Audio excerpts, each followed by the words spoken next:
The banker's name was Gerald Whitmore, and he smiled the whole time he did it. He stood in the middle of Silas Crowther's yard on a Tuesday morning, holding a folded paper like it was nothing like it wasn't, a man's entire life, and he said, "Calm as anything. You've got until Friday, Crowther. After that, I file the seizure order, and this land belongs to the Copper Ridge Savings and Trust." Silas's hands went still at his sides. Behind him, through the thin walls of the farmhouse, he could hear his youngest daughter coughing. Whitmore tucked the paper into Silas's coat pocket himself, patted it twice. Still smiling. "Nothing personal," he said. "Just business." He climbed back into his buggy and drove away without looking back. And Silas stood in that yard alone. 5 children inside that house, winter coming, and not a single soul in the world who knew he had just quietly written an advertisement for a wife. If this story already has your heart, you are exactly who we made it for. Subscribe to this channel and hit the bell. Every week we bring you stories about real courage, real heartbreak, and real love that will stay with you long after the last word. And before we go any further, drop a like and tell us in the comments what city or country you are watching from, because this story has already traveled farther than we ever expected, and we want to see just how far it goes. Now, let's go back to where it all started. The advertisement ran in 3 newspapers. Silas had written it himself, at the kitchen table, after the children were asleep, with a lantern burning low because he was rationing kerosene. He sat there for nearly an hour before he wrote a single word. He kept starting sentences and crossing them out. "Widower with children seeks." He crossed that out. "Hard-working rancher looking for." Crossed that out too. He tried "honest man with modest means," and then sat back and laughed at himself, short and humorless, because modest means was one way to put it. Another way was that the bank owned more of his ranch than he did, and the cattle he had left wouldn't fill a good man's barn. Finally, he wrote, "My children need someone who won't leave when life gets hard." He read it back. Decided it was the only true thing he could say. Sent it. That was in March of 1889. He did not expect much. Adelaide Harrowmere read the advertisement on a Thursday afternoon in a physician's office in Boston that was not hers. Because women physicians in Boston in 1889 did not get their own offices. They got small rooms tucked behind the offices of male colleagues, who introduced them to patients as the assistant, and then took credit for everything afterward. She had just finished a 12-hour shift covering patients for Dr. Reginald Phelps, who was at a dinner being celebrated for a paper he had published that contained 2 of Adelaide's original clinical observations, cited under his name. She sat in her small back room with the door closed and a week's worth of medical newspapers stacked beside her, and she opened the personal advertisement section because she was tired, and sometimes tired people read things they normally wouldn't. She almost turned the page. Then she read it again. "My children need someone who won't leave when life gets hard." She had a letter from the Harrowmere family solicitor in her coat pocket that she had been carrying for 3 days without opening, because she already knew what it said. Her parents had died the previous autumn, within 6 weeks of each other, her mother first, then her father, as though he had simply decided not to go on without her, and the estate had settled, and she was now, at 30 years old, in possession of more money than she would spend in several lifetimes. It should have felt like freedom. It felt like a closed door. Every wealthy man she knew wanted to marry her, now that she had money. None of them wanted her to keep practicing medicine. Her colleague, Dr. Phelps, had taken her aside the previous week and told her, in a kind voice, that she might consider whether medicine was truly the most suitable use of her energies, given her new circumstances. She had smiled politely and thought about picking up his inkwell and emptying it over his head. She hadn't done it. She was 30, not 12, but she thought about it. She read the advertisement a 3rd time. Then she pulled out a piece of paper and wrote a response. She wrote for almost an hour. She told Silas Crowther that she was educated, that she was in good health, that she was not afraid of hard work, and had never been particularly attached to comfort. She told him she understood that frontier life was difficult and that she was not under any illusions about that. She did not tell him she was a physician. She told herself she would explain when she arrived. She did not tell him about the money at all. She told herself that was also something better discussed in person. She sealed the letter and posted it before she could think about it anymore. Silas got the letter on a morning in early April when the mud was so thick his youngest, Nell, had lost a boot in it and was standing at the kitchen door holding her sock up off the ground with one hand, while Owen, the oldest, tried to dig the boot out of the mud with a stick. Silas read the letter, twice standing right there in the yard, mud on his boots, Nell yelling in the background about the boot. He handed Nell the boot himself, wiped his hand on his trouser leg, and went inside and read the letter again at the kitchen table.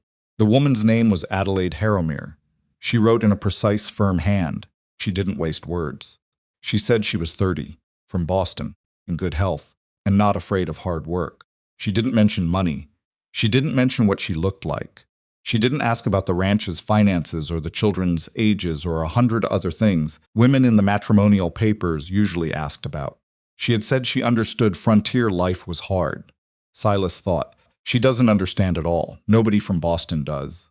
He almost didn't write back. He looked at Nell sitting on the floor, pulling her rescued boot back on. He looked through the doorway at Maisie, 12 years old, and already running the household because somebody had to. He thought about Clara setting the table and Toby, with his perpetual bruised knee, and Owen, who had stopped talking much since their mother died. He wrote back. They exchanged 4 letters over 6 weeks. Adelaide's letters were crisp and specific. She asked practical questions. What were the children's ages? What did the ranch produce? What did a typical day look like? She did not ask whether he was handsome or whether he had prospects. She did not send a photograph until he asked, and when she did, she sent one where she was wearing a plain dark dress and looking directly at the camera with an expression he couldn't quite read, not smiling, not frowning, just looking. He showed it to Maisie, who was the most like her mother, direct and unimpressed by nonsense. Maisie studied it for a moment and said, "She looks like she'd tell you when you're wrong." Silas said, "Yeah." Maisie said, "Good, he sent the rail ticket the next week." The morning the stagecoach was due, Silas made 3 of his children wash their faces twice and threatened the 4th with a month of extra chores, and then stood in front of the stage stop in Copper Ridge, with all 5 of them lined up beside him, and felt exactly like a man who had done something he couldn't take back. Copper Ridge wasn't much. A main street, a general store, a livery, a saloon, the stage stop, and maybe 40 buildings if you counted generously. The people who lived there were mostly ranchers and their families, a few miners, a schoolteacher, and Gerald Whitmore, who owned the bank. Silas had not told Adelaide about Whitmore or the debt. He had told himself that was a conversation for after she arrived. He was aware that he had made the same decision she had, apparently, about difficult conversations. He didn't know that yet. The stage pulled in at noon. The driver climbed down and helped 3 passengers out, a cattle buyer, a woman with 2 small children visiting her sister, and then Adelaide Harrowmere, who stepped down from that stagecoach in a plain gray traveling dress with a single trunk and a heavy leather bag that she carried herself before the driver could take it. She was not what he had pictured. He had pictured Boston. He had pictured refined. He had pictured a woman who would look at the mud and the weathered fence posts and the general dilapidation of everything and start calculating how fast she could get back on the stage. What he got was a woman who stepped onto the dusty street, looked around Copper Ridge without any visible surprise, and then spotted him and the 5 children and walked directly toward them without hesitating. She stopped in front of him. She was looking at him with that same expression from the photograph. Calm, measuring. "Not unfriendly, Mr. Crowther," she said. "Miss Harrowmere," he said, and then felt immediately stupid, because she wasn't Miss Harrowmere anymore. They'd gone to the courthouse that morning and done the legal piece without any ceremony, because he hadn't been sure she'd want ceremony, and she hadn't mentioned it in any of her letters. She seemed to understand that he was embarrassed and didn't remark on it. She looked at the children. She looked at them the way she'd looked at the town, careful, taking inventory, not judging. She crouched down slightly so she was closer to Nell's level. Nell was 4 and had been holding Silas's hand so hard his fingers were numb. She stared at Adelaide from behind his leg. "Hello," Adelaide said to Nell. Not in the high, bright voice adults sometimes used at children like they were slow, just in her regular voice. "I've heard you're the one who lost a boot in the mud." Nell blinked. "Papa told you?" He did, in a letter. "He said you handled it with considerable dignity." Nell pulled her chin back. "What's dignit? It means you didn't cry, even though you probably wanted to." Nell thought about that. "I cried a little," she admitted. "So did I, on the train," Adelaide said. "So we're even." Nell looked at her for another long moment, and then looked up at Silas, and then back at Adelaide. She didn't reach for her, or take her hand, or do anything dramatic. She just stopped squeezing Silas's fingers quite so hard. Silas thought, all right, maybe. The ranch was worse than his letters had implied. He knew that as he watched Adelaide look around the property when they pulled in. The farmhouse had a main room, a kitchen, 3 small bedrooms, and a roofline that sagged on the west side where the winter had gotten into it. The barn needed paint. The fence along the north pasture was held together in 2 sections by wire and hope. He said, I know it's not what you— Where do you need me? She asked. He stopped. What? It's late afternoon. Something needs doing. Where do you need me? He looked at Maisie, who was watching this with her arms crossed and something cautious happening in her expression. He said, Maisie usually starts supper around now. The boys have chores. Adelaide had already picked up her bag and was following Maisie toward the house. He stood there for a second. Then Owen appeared at his elbow, 14 years old, trying to look like he hadn't been watching the whole exchange, and said, Lo, she didn't scream about the roof. Not yet, Silas said. Mama screamed about the roof, Owen said. Then he seemed to realize he'd said it, and his jaw went tight, and he turned around and walked toward the barn. Silas let him go. The first week was a negotiation that nobody talked about directly. Maisie ran the kitchen, and she was territorial about it, in the way that 12-year-olds who have been keeping a household alive are territorial with reason. She watched Adelaide the first morning like she was waiting for her to do something wrong. Adelaide didn't try to take over. She came into the kitchen and said, Tell me what you do, and then listened while Maisie explained, and then did exactly what Maisie told her to do, and nothing else. After breakfast, Maisie watched her wash dishes and then said, You don't have to do it that way if you have a different way. Adelaide said, Does your way work? Maisie said, Yes. Then we'll do it your way. Maisie didn't say anything for a moment. Then, You're not what I expected either. Adelaide looked at her.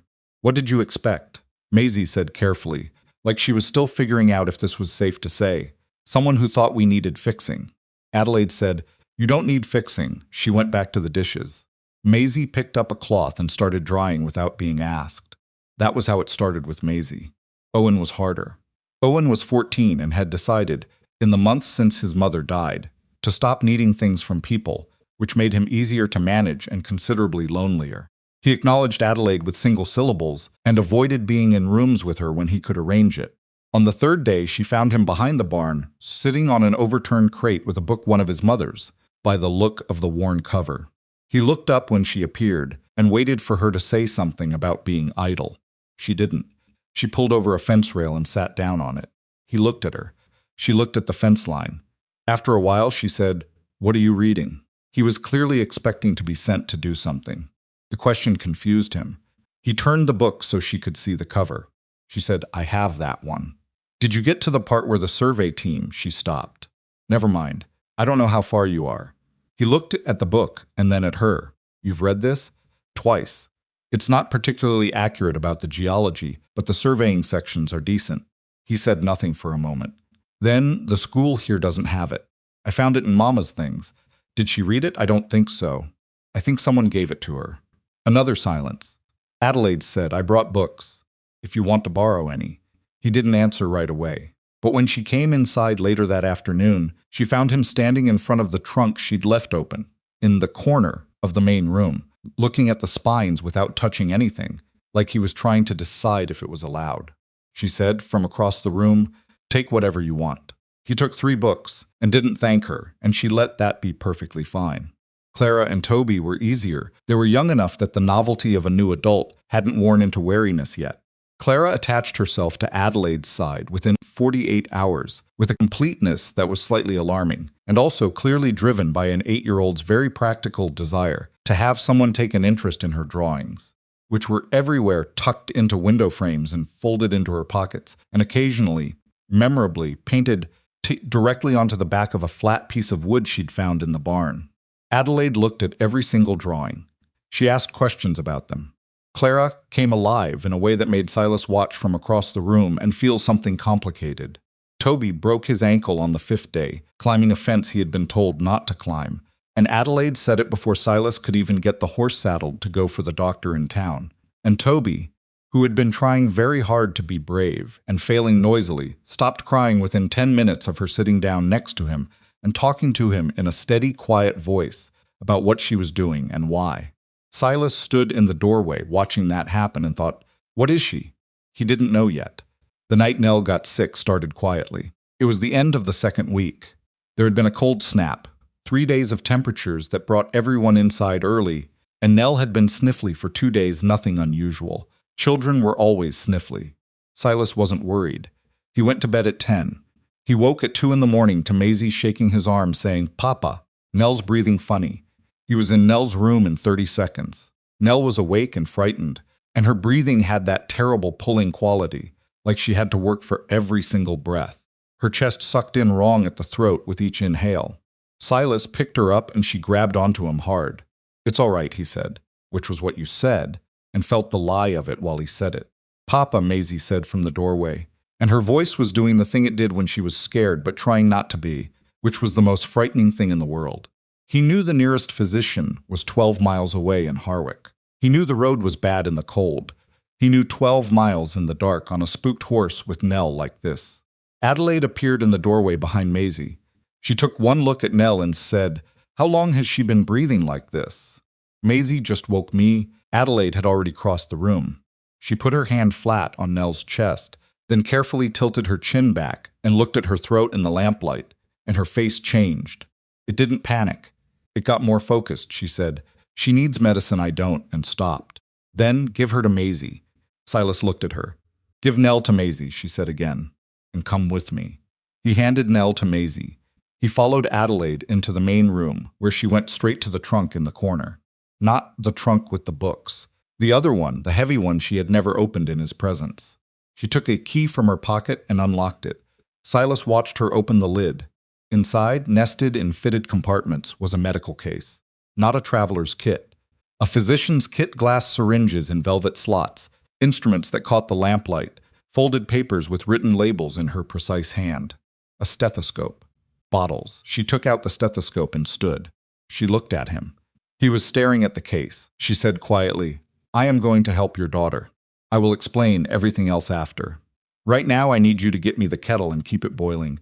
Keep the fire going in her room, and keep everyone calm. Can you do that? He looked at her. Silas. Her voice was steady and clear and not asking for anything except the answer to a specific question. Can you do that? Yes, he said. All right, she said. Then let's go. She worked for 4 hours. Silas kept the fire, kept the kettle, sent Maisie to sit with Owen and Clara and Toby in the main room. Came in and out of Nell's room following Adelaide's instructions as she gave them. Go get this bottle. This specific one. Bring water, warmer. Open this window, a 1/4 inch. He watched her work without knowing the names of what she was doing.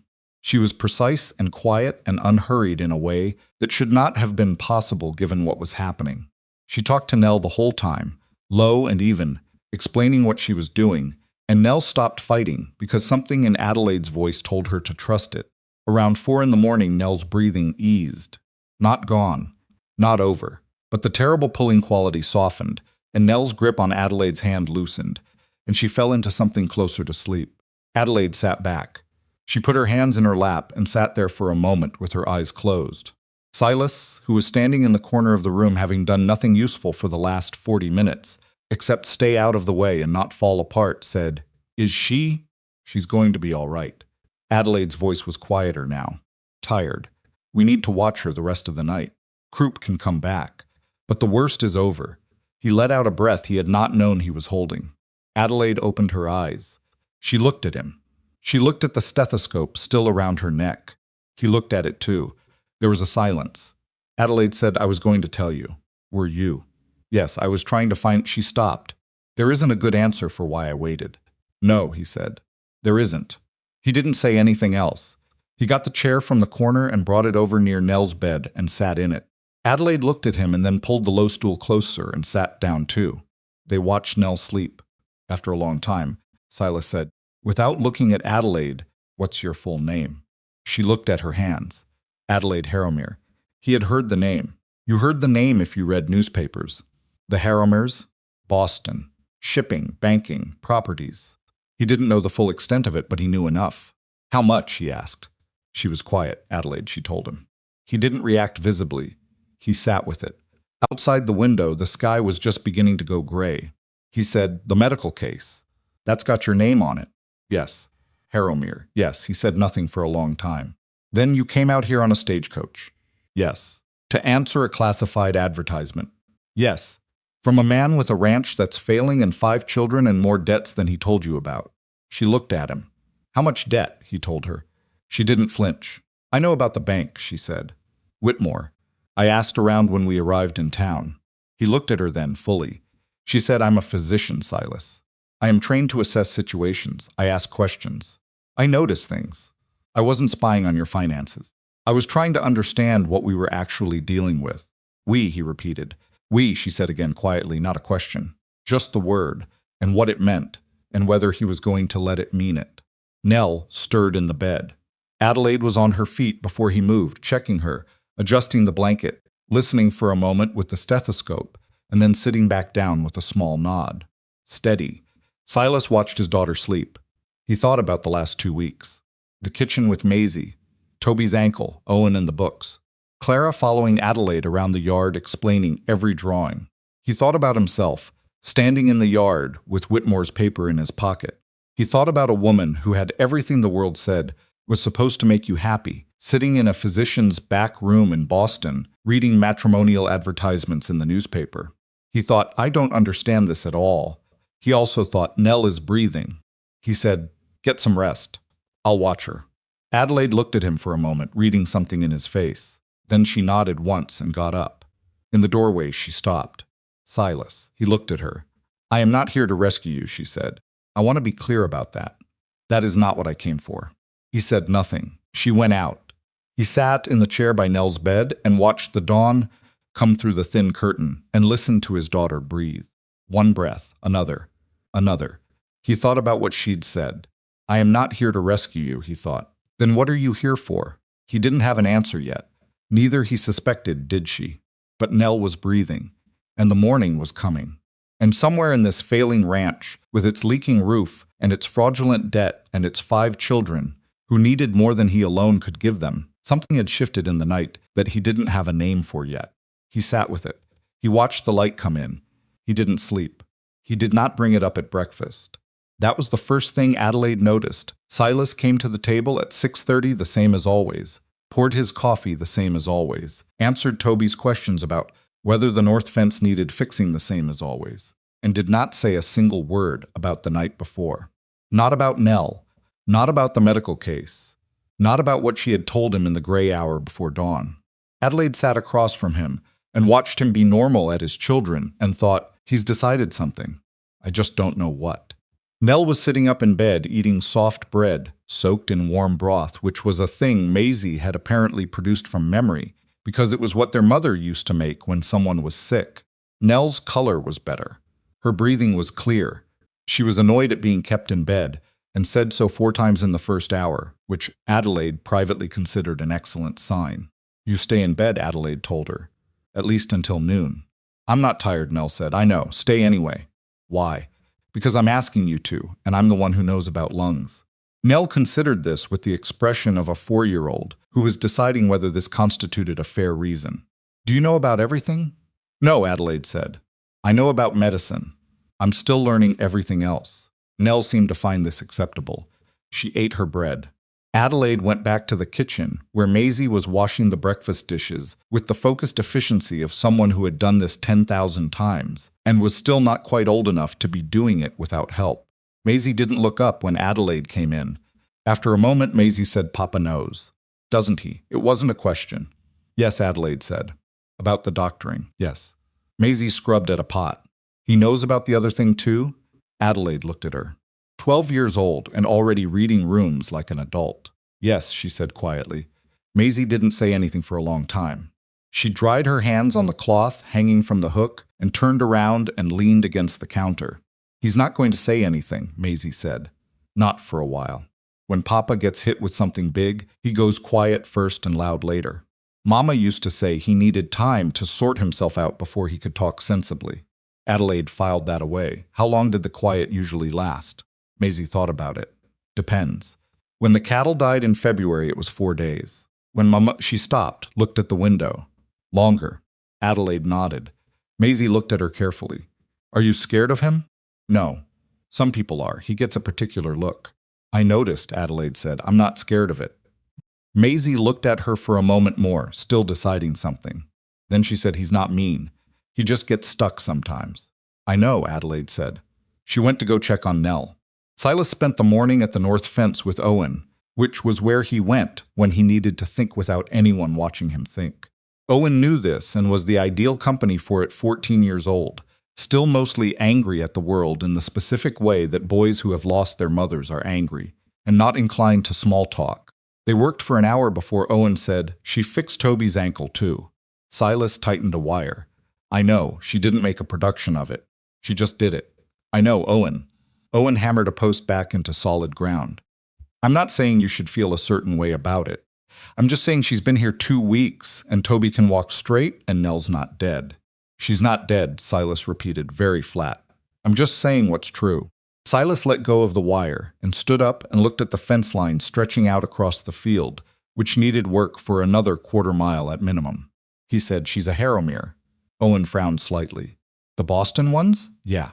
Owen was quiet for a moment, putting it together. She didn't say that. No. How nuff, Silas said. Owen absorbed this. He picked up the hammer again and didn't use it right away. Does it change what she did last night? Silas looked at him.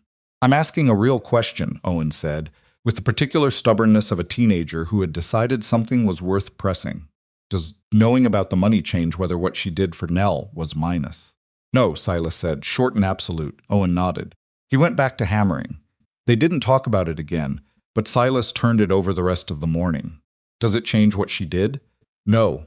That wasn't the thing that was eating at him. What was eating at him was simpler and worse.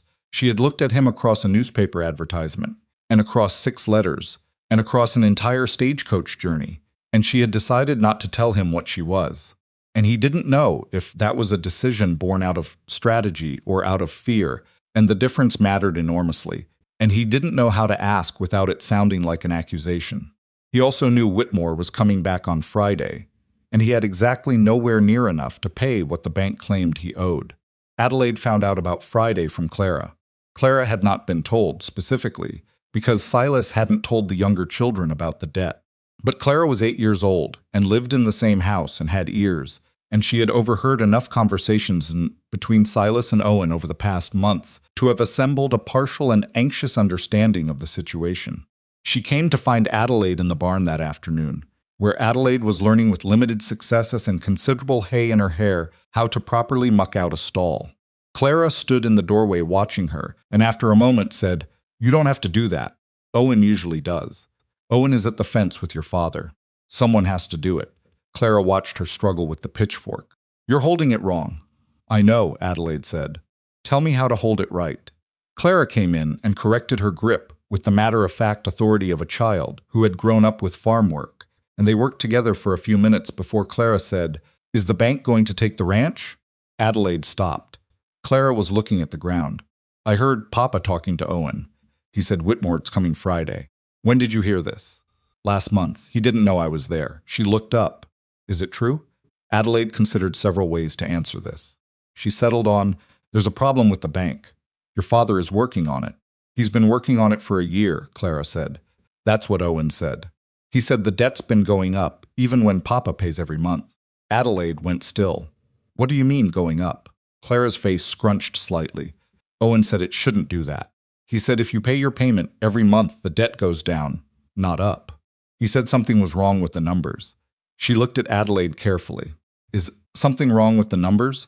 Adelaide set the pitchfork against the stall wall. Her mind was already running. "Do you know where your father keeps his papers?" she asked. "The bank papers? The mortgage documents?" Clara pointed toward the house without hesitating. "The tin box under his bed. He keeps everything in there." She waited. She did not go look at the tin box. She was not going to go through Silas's financial documents without his knowledge, not after what had already happened between them. She waited until evening, after supper, after the children were in bed, when Silas sat at the kitchen table with his coffee going cold beside him, and the particular stillness of a man doing math in his head that kept coming out wrong. She sat down across from him. He looked up. She said, "I want to ask you something, and I need you to not be angry until I finish asking it." He looked at her for a moment. "All right, your debt with Whitmore." Has it gone up in the last 12 months, even when you've been making payments? Something shifted in his face, not anger. Something more complicated. Where did you hear that? Clara. She heard you talking to Owen. He rubbed his face with one hand. She's 8. She's 8 and she's frightened. And she's also apparently right. Adelaide kept her voice level. Has it gone up? He was quiet for a long time. Then yes. He said there were penalties. Fees I missed in the original agreement. Interest on the penalties. Do you have the original mortgage documents? He looked at her. Silas, I'm not an idiot, Adelaide. I know how to read a contract. I know you're not an idiot. I'm asking because I have a different kind of education than you do, and I want to look at them. She paused. I've seen this done before. In Boston. Men who added language to mortgage agreements that most working ranchers wouldn't catch because they aren't trained in reading that kind of document. It's not about intelligence. He stared at her. Clara said there's a tin box, Adelaide said. She told you about the tin box. She told me about the tin box. He sat with that for a moment. Then he pushed his chair back, went to his room, came back with a flat tin box, and set it on the table in front of her. He sat down. He didn't open it. He looked at her. She said, Do you want to look at them together? He said, Just tell me what you find.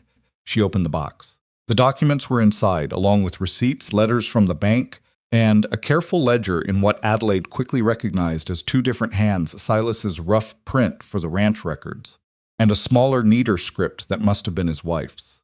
The ledger stopped abruptly 14 months ago. She picked up the mortgage agreement and read it. Silas watched her face. She read it twice.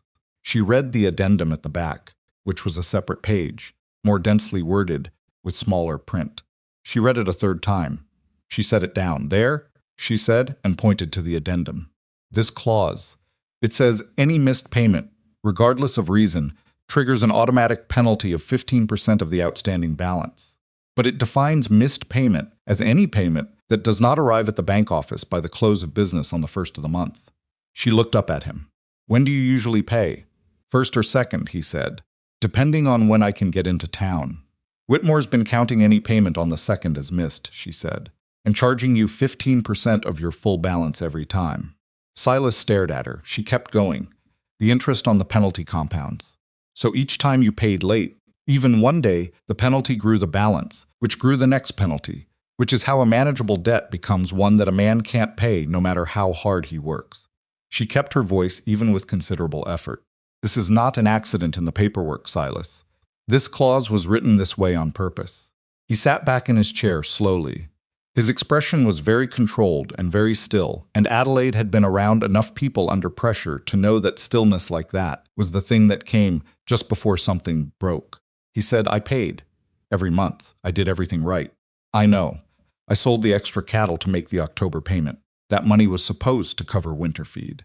The children ate. He stopped. We got through it. I made the payment. I know, she said again. And he stopped again, looked at the table. His jaw was working. He knew. When I brought in the October payment, he stood there and shook my hand and he knew. Adelaide said nothing. She let him have the moment. After a long time, he said, What does it mean? Legally. I'm not an attorney. But I believe a clause this exploitative, used deliberately to manufacture debt, could be challenged. I believe the fraudulent penalties could be invalidated. She paused. I also believe Whitmore has probably done this to more than one rancher. That kind of scheme only works at scale. He's not running it for one property. Silas looked at her. She said, We need to find out who else he's done it to. He said, very carefully, What are you talking about? She said, I'm talking about not paying Whitmore a single dollar of fraudulent penalty money. I'm talking about finding out who else in this territory is being robbed the same way and making sure Whitmore can't finish what he started.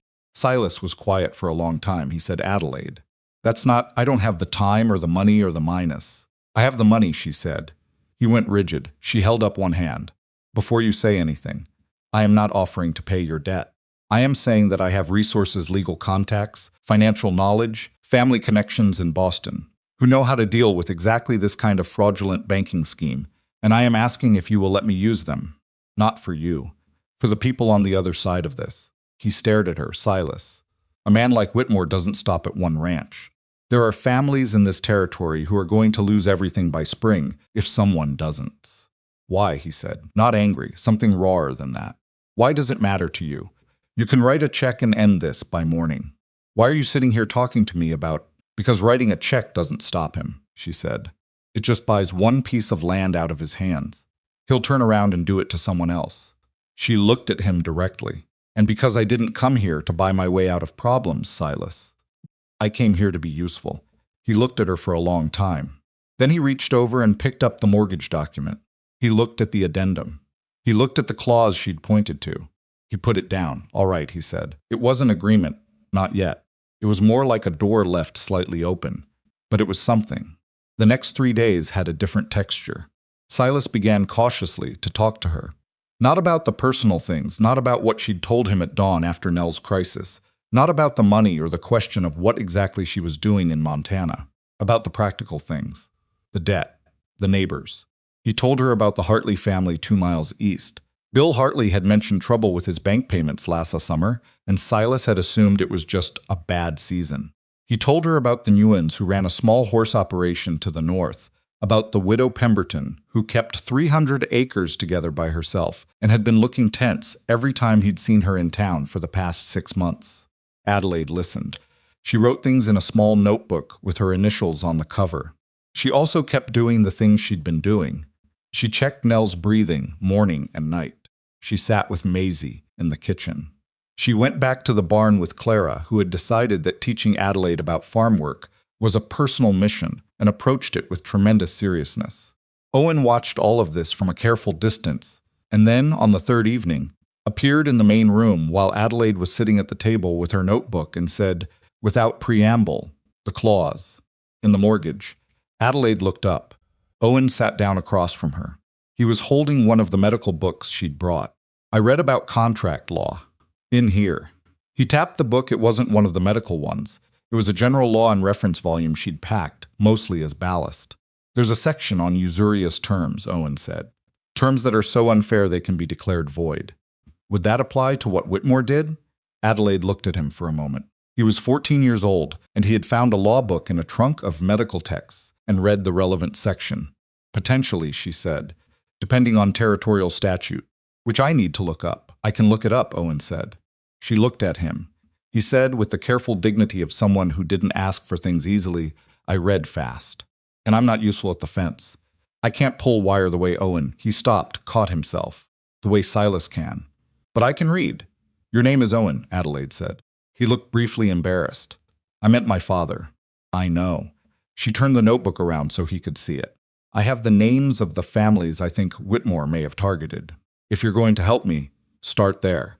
Find out what territorial law says about mortgage penalties and compound interest on fraudulent fees. He pulled the notebook toward him and read the names. His face went carefully neutral when he got to the 3rd one. Hartley, he said. Danny Hartley is in my class at school. I know, Adelaide said. Owen looked at her. He hasn't been at school in 2 months. His father pulled him to work the ranch, full-time. Adelaide said nothing. Owen pulled the notebook closer. Where do you want me to start? She went to see Harriet Pemberton on Thursday afternoon, the day before Whitmore was due at the ranch. She went alone.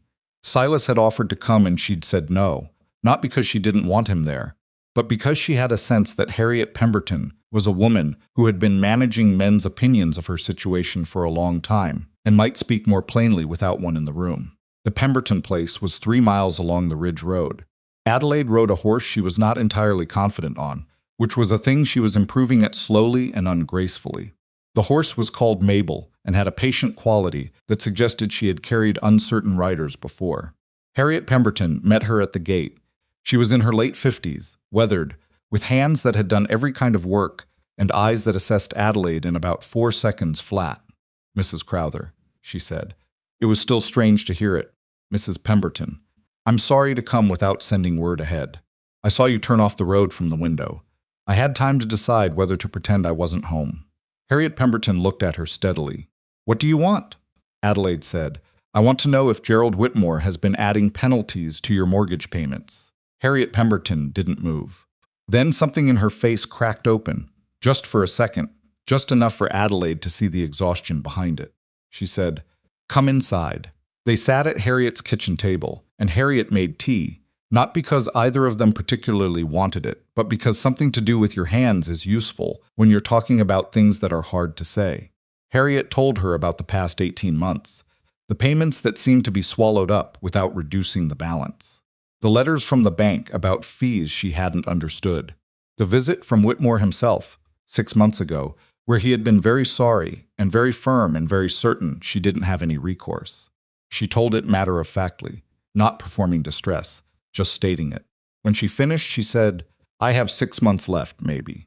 Then the land goes." Adelaide said, "It's not going." Harriet looked at her.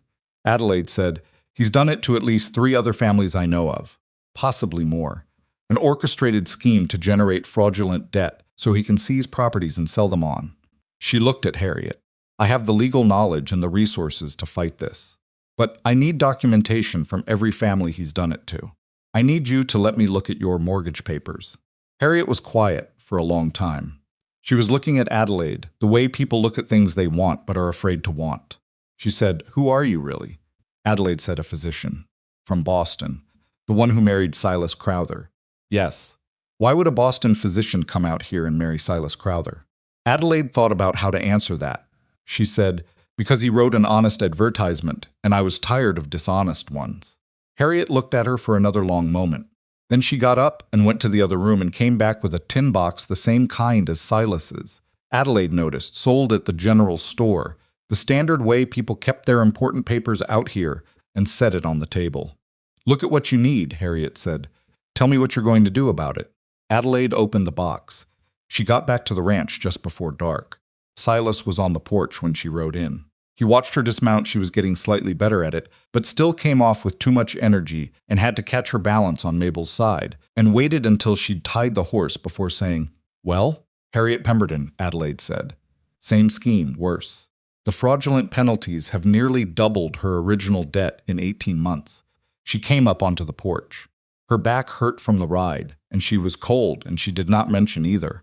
I think Whitmore is connected to the railroad. There's land along the Ridge Road that would be valuable for a rail line extension. Every family he's moved against has property that sits along that route." Silas stared at her. "You got all that from Harriet Pemberton's papers?" "Harriet's papers, and the survey map I borrowed from the county assessor's office in Copper Ridge on my way back." She pulled a folded paper from her coat. "I asked the assessor for a general land map. He was happy to provide one. I told him I was interested in the geography of the area." She unfolded it and pointed to the Ridge Road line. "Every parcel. Whitmore's moved against Pemberton, the Hartleys, and there are 2 other names on the tax rolls with the same bank that have recent notices of penalty assessment." Silas looked at the map. He looked at it for a long time. He said, "If he comes tomorrow and there's nothing in writing." "There will be," Adelaide said. "I'm going to write it tonight. And tomorrow you are going to make him wait on your porch while you read every word of what I've written. And then you are going to tell him that you know exactly what he's been doing, and you have documentation, and you have the names of every family he's done it to, and that you are sending a letter to the territorial governor's office on Monday morning." Silas looked at her. "You need to be the one to say it," she said. "Not me. You. Why? Because it's your land, and because Whitmore will take it more seriously coming from you." She looked at him steadily. "You don't need me to speak for you. You need me to give you what you need to speak for yourself." He was very still. She said, "This is the difference, Silas, between what I'm offering and what you're afraid I'm offering. I'm not trying to hand you something.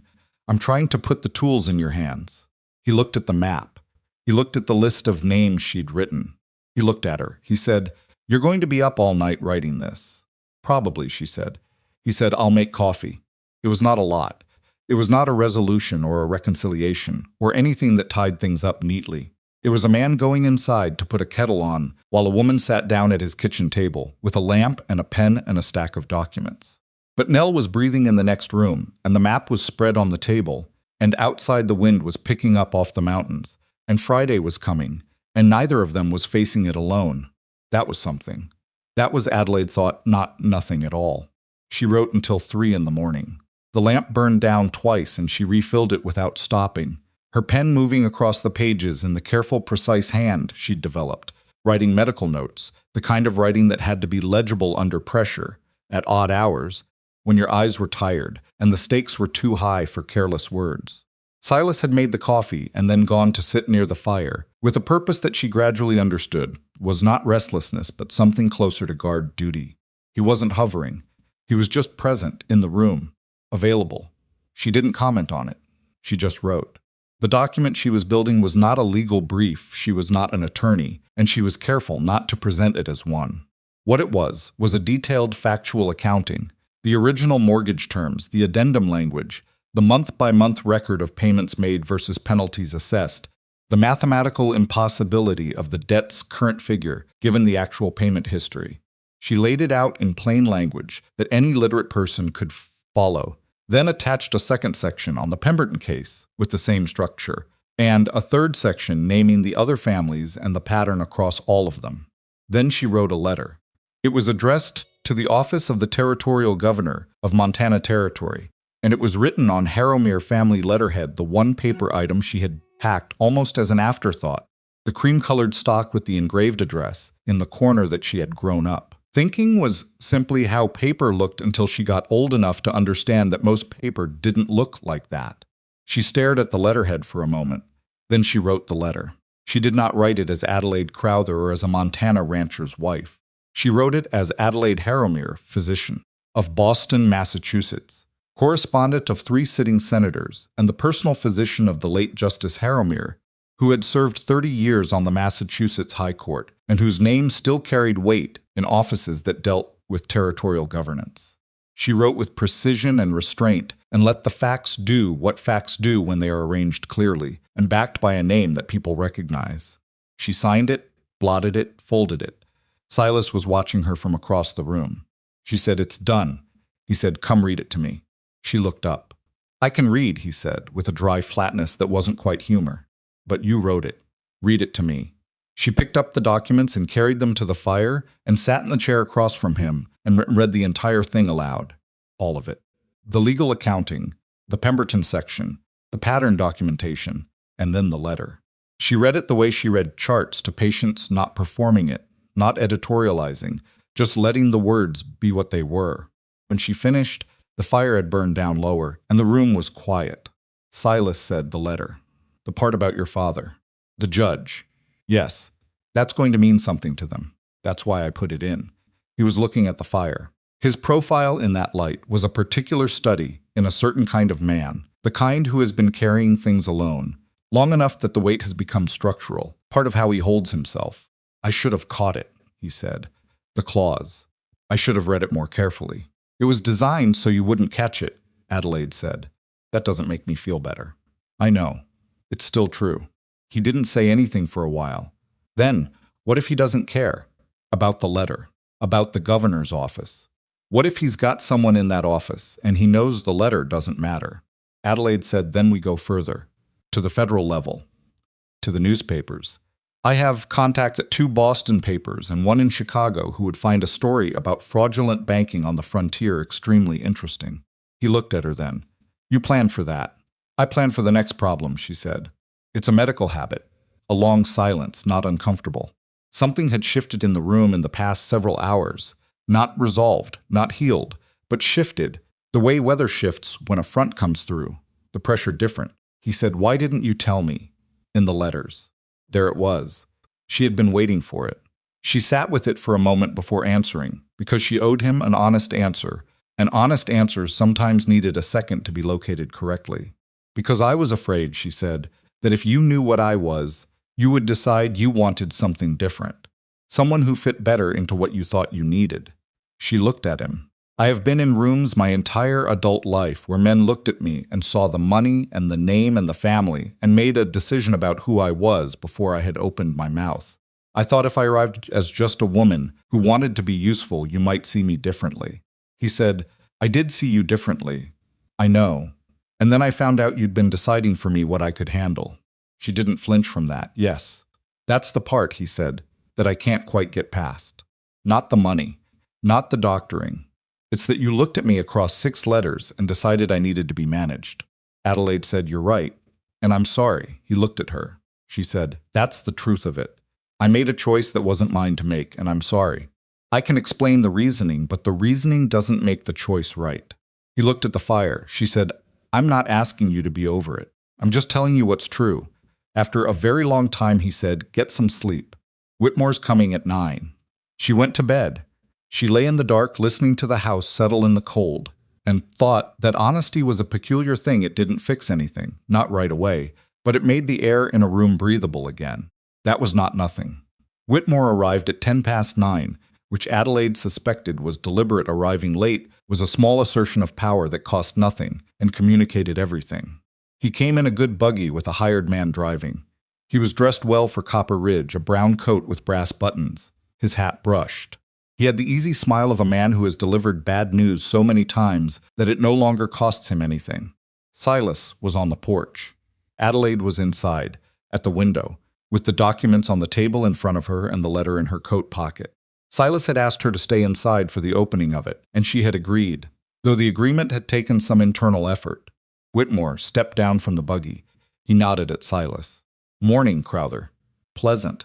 The same tone he'd used the day he'd put the paper in Silas's pocket.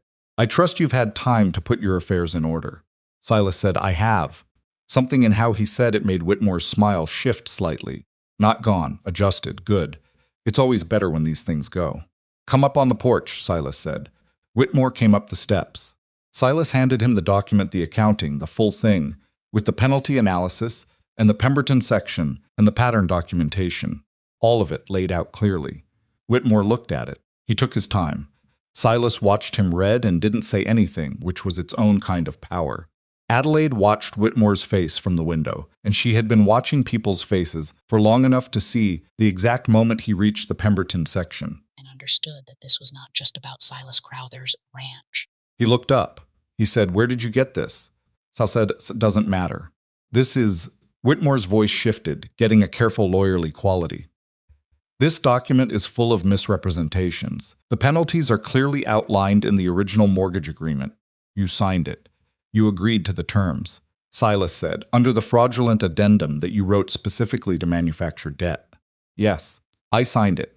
And then you applied it selectively on payments that arrived 1 day late, knowing the road to town is impassable in mud season, and that close of business on the 1st was a standard I could never consistently meet. Whitmore stared at him. I'm not a lawyer, Silas said. Adelaide, she came out of the house. She walked out onto the porch with the letter in her hand, and she handed it to Whitmore. He took it. He looked at the letterhead. Something moved through his face that she recognized. It was the specific recalibration of a man who has just realized the board he was playing on is larger than he thought. He read the letter. He read it twice. When he looked up, his voice was still controlled, but the pleasantness was entirely gone. Miss Harrowmere, he said, ignoring the misses, and Adelaide noted the choice without reacting to it. This is a serious allegation, it is, she said, which is why I documented it carefully. You are not an attorney. No. But I am a Harrowmere, and that letter is going to the governor's office on Monday, regardless of what happens this morning. The question in front of you right now is whether you would like to be part of a negotiated resolution or whether you would prefer the full investigation. She met his eyes. I would also mention that I have contacts at the Chicago Tribune who have been interested in frontier banking irregularities for some time. Whitmore looked at Silas, then at Adelaide, then at the letter. He said, You can't prove. I have the mortgage documents from 6 families, Adelaide said. The payment records, the penalty calculations, and the survey data showing that every property you've moved against sits on the ridge road that the Southwestern Territorial Rail Consortium has been quietly surveying for the past 2 years. She paused. Would you like to tell me how much they're paying you per acre once you seize them? Or would you prefer I estimate it from the tax records? The silence on that porch was the specific silence that falls when someone has shown all their cards and the other person is calculating whether they have anything left to play. Whitmore straightened. He folded the letter. He said, I'll need time to review this with my own legal advisors. Of course, Adelaide said. You have until Monday. After that, the letter goes. He went back to his buggy. He didn't say goodbye. His hired man turned the buggy around, and they drove back toward Copper Ridge and Adelaide, and Silas stood on the porch watching them go. After a long moment, Silas said, the Rail Consortium. You knew that this morning? I found the survey filing record at the county office. It was public record. Nobody had looked at it because it was misfiled under water rights applications. She exhaled slowly. I wasn't completely sure until he reacted to it just now. Silas said, You bluffed a little, she admitted. On that part. He looked at her. She said, the rest was true. He turned and went inside. She stood on the porch for another moment looking at the road where the buggy had gone, and let herself feel, privately, the degree to which her hands had been unsteady during all of that. The blizzard came 4 days later. Nobody predicted it. The sky that morning was high and cold and clear, and there was no reason to expect anything. And then, by 2 in the afternoon, the temperature had dropped 15 degrees, and the clouds coming off the northern mountains were the color of old iron, and by 4 the snow was coming sideways. Silas had been in town. He got back to the ranch by 5 with his horse in a lather, and his face scoured red by the wind, and he came inside shaking snow off his coat and said, "It's bad. Really bad. There are families on the Ridge Road who aren't going to have enough wood." Adelaide was already thinking. She had been thinking since 2 o'clock when the sky changed, because she had grown up reading weather in New England, and she knew what iron-colored clouds meant. She said, the Pembertons. And the Hartleys. Bill Hartley's oldest boy came into town this afternoon to get supplies, and he couldn't make it back out. He's stuck at the feed store. Silas was pulling his coat back on. "I need to get Owen and Silas," she said. He stopped. "We need to do this organized. Not everyone riding out in every direction." She looked at him.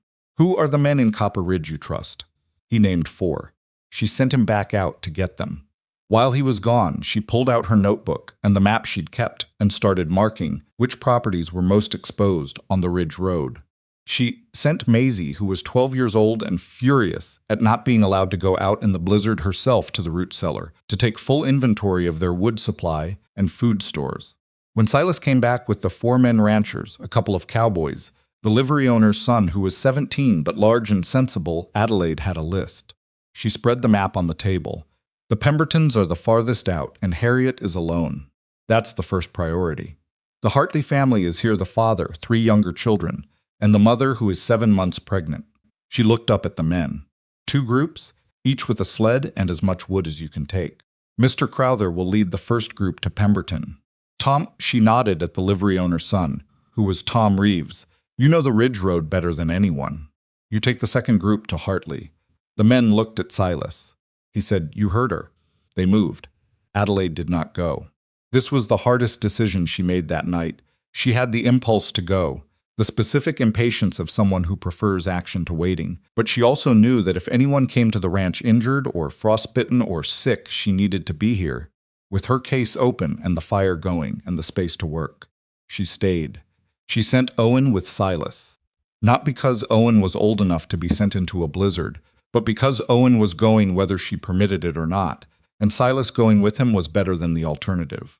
She watched them go out into the white, and then she turned back to the house and got Maisie and Clara and Toby organized into the work of preparing for whatever the night was going to bring. People started arriving at 2 in the morning. Not injured, the rescue teams had moved fast, and the Pemberton and Hartley families were cold and frightened but whole. But word had moved through the storm the way word moves in small communities, the way it has always moved person to person, a lamp in a window, someone on a horse who knew someone, and people started coming to the Crowther Ranch because it was the closest warm place with enough room, and someone had said there was a doctor there. By 2:30, there were 11 people in the farmhouse, and Adelaide was moving between a woman with a badly frostbitten hand and an elderly man whose breathing was wrong in a way she didn't like. And Maisie was making coffee and soup and managing the logistics of 11 extra bodies in a 4-room house with the focused competence of someone twice her age. Clara had taken charge of the children. There were 4 extra children, all younger than her, and she had them settled in the main room with blankets and the task of watching Nell, which gave Nell something to be proud of rather than frightened by. Toby, who had a bad ankle and couldn't do much physical labor, had appointed himself lamp keeper and went around refilling and trimming every lamp in the house with great seriousness. The elderly man's breathing was the thing Adelaide was most worried about. His name was Arthur Greer, and he was 67, and he had ridden 2 miles in the storm because he hadn't known what else to do, and by the time he got to the ranch, he was gray and laboring. She got him onto a cot near the fire and opened her case and worked on him for an hour while the blizzard shook the walls and everyone else tried to stay out of her way. She didn't know yet that Silas hadn't come back. It was Owen who told her. He came in at 3:15, stomping snow off his boots, face chapped and red, and he scanned the room and then found Adelaide, and something in his expression made her go still in the middle of wrapping a bandage. She said, "Where is he?" Owen said he stopped to look for the Reeves boy. Tom Reeves, he got separated from his group on the way back. Papa went back out to find him. Adelaide looked at him. How long ago? 2 hours. Maybe more. Owen's voice was controlled in the way that cost him something. His horse came back without him 20 minutes ago. The room was not silent. There were too many people, too much noise. Nell's voice, and another child's voice, and someone coughing, and the wind, but Adelaide felt something go very quiet inside her chest. She finished the bandage. She was aware that her hands were steady, and that this was a thing that happened to her under pressure, the external steadiness, while something else entirely was happening underneath it. And she had learned a long time ago to be grateful for it rather than question it. She said to Owen, "Who else is here? Who can ride?" "Me. You're 14. I can ride better than half the men in this county, and you know it." His voice didn't crack. He was very careful about that. "And I know the Ridge Road." Tom showed me his route. She looked at him. She looked at Maisie, who had appeared in the kitchen doorway and was watching this exchange with her arms wrapped around herself. Adelaide said to Maisie, "Arthur Greer needs someone to sit with him. Watch his breathing. If it changes, gets worse, more labored, come get me. Don't wait." Maisie said, "Where are you going?" Adelaide was already moving toward her coat. "To get your father," she said. She went out into the blizzard with Owen and a ranch hand named Pete Calhoun, who had come in with the Hartley group and had the good sense to bring extra rope and a sled. Owen led because he knew the road. Adelaide rode behind him and kept her eyes on his back and did not think about the cold or the dark or the particular blindness of a storm like this. She thought about the map. She thought about the route Tom Reeves had marked. She thought about where, on that route, a man might shelter if his horse went and the storm was bad. She had looked at enough terrain in the past weeks to hold it in her head. She said over the wind to Owen, "There's an overturned equipment shed near the second draw. Your father mentioned it last week, when you were fixing the Pemberton fence line." Owen turned to look at her. "Yeah, half a roof still on it. That's where he is," she said. Owen looked at her. She said, "If I were injured and on foot in this storm, that's where I'd go. It's the only thing on that route that has any shelter." Owen said, "It's another mile." "Then let's go faster," she said. They went faster. She was right about the shed. Silas was inside it, on the ground, partly under the collapsed edge of the wagon that had taken the shed's roof down when it fell. He was conscious, which the first thing she checked, she reached him first, dropping off the horse before it fully stopped, and got her hand against his face and said his name, and he opened his eyes. "Adelaide," he said. His voice was slurred with cold. "I'm here," she said. "Don't try to move." Owen, she was already assessing his right leg, the angle of it, the way it lay wrong. The wagon had caught him across the upper leg, and from the look of it, the bone was broken. His coat had kept the worst of the cold off his torso, but his hands were dangerously cold. Owen and Pete got the ropes around the wagon edge and shifted it enough for her to get Silas free. He made a sound when they moved him that he clearly tried to suppress and failed, and Adelaide kept her hand on his arm and said, "I know. I know. Keep still." And he did. She splinted the leg with what she had 2 straight pieces of wood from the wrecked shed, strips of rope, her own better judgment about what could wait until they were inside. She wrapped his hands against her own body, while Pete and Owen got the sled ready. Body heat was the fastest thing available, and she had stopped being self-conscious about practical decisions. Silas said, from the ground, half delirious with pain and cold, "Tom Reeves." "Tom is fine," Owen said. "He made it to Pemberton's." Silas closed his eyes for a second. "Good," he said. "Good," Adelaide said. "Silas, I need you to stay with me." "Can you do that?" He opened his eyes. He looked at her. In that specific dark, with the storm around them, and the lamp Owen was holding cutting a small yellow circle in the white, something passed between them that was different from everything. Before it, not the careful management of trust. Not the negotiation of 2 people figuring out how much to reveal. Just the simple fact of her being there and him seeing it. He said, "Yeah, I'm with you." They got him on the sled. The ride back was long and cold and hard, and Silas slipped in and out of coherence, and Adelaide kept her hand on his arm the whole way, and talked to him steadily about nothing much the house. The lamp Toby was tending, the soup Maisie had made, Nell's breathing, which was clear and good, small facts, real things, the kind of talk that serves as a rope in the dark. Owen rode ahead to warn Maisie. By the time they got back, Maisie had cleared a space in the main room and heated water and found the extra blankets and was standing at the door, waiting with a particular self-contained expression of someone who is not going to let themselves fall apart because there are too many people who need them to hold together. She looked at her father on the sled, and she looked at Adelaide. Adelaide said, "He's all right. The leg is broken, but he's all right." Maisie breathed. She stepped aside to let them bring him in. The leg took 2 hours to set properly. Silas bore it with a white-faced silence that Adelaide respected, and she gave him what she had for pain, which blunted it but didn't eliminate it, and he didn't make it harder by fighting her or pretending it wasn't as bad as it was. He held the edge of the cot with one hand and looked at the ceiling and let her work. When it was done, he was drenched in sweat and exhausted, and she covered him with 2 blankets and told Maisie to make him drink whatever he would take. She stood up. She rolled her sleeves back down. Arthur Greer's breathing had stabilized, she saw, with relief. Maisie had done exactly as she'd been told, stayed with him, watched, come to get someone when she needed to.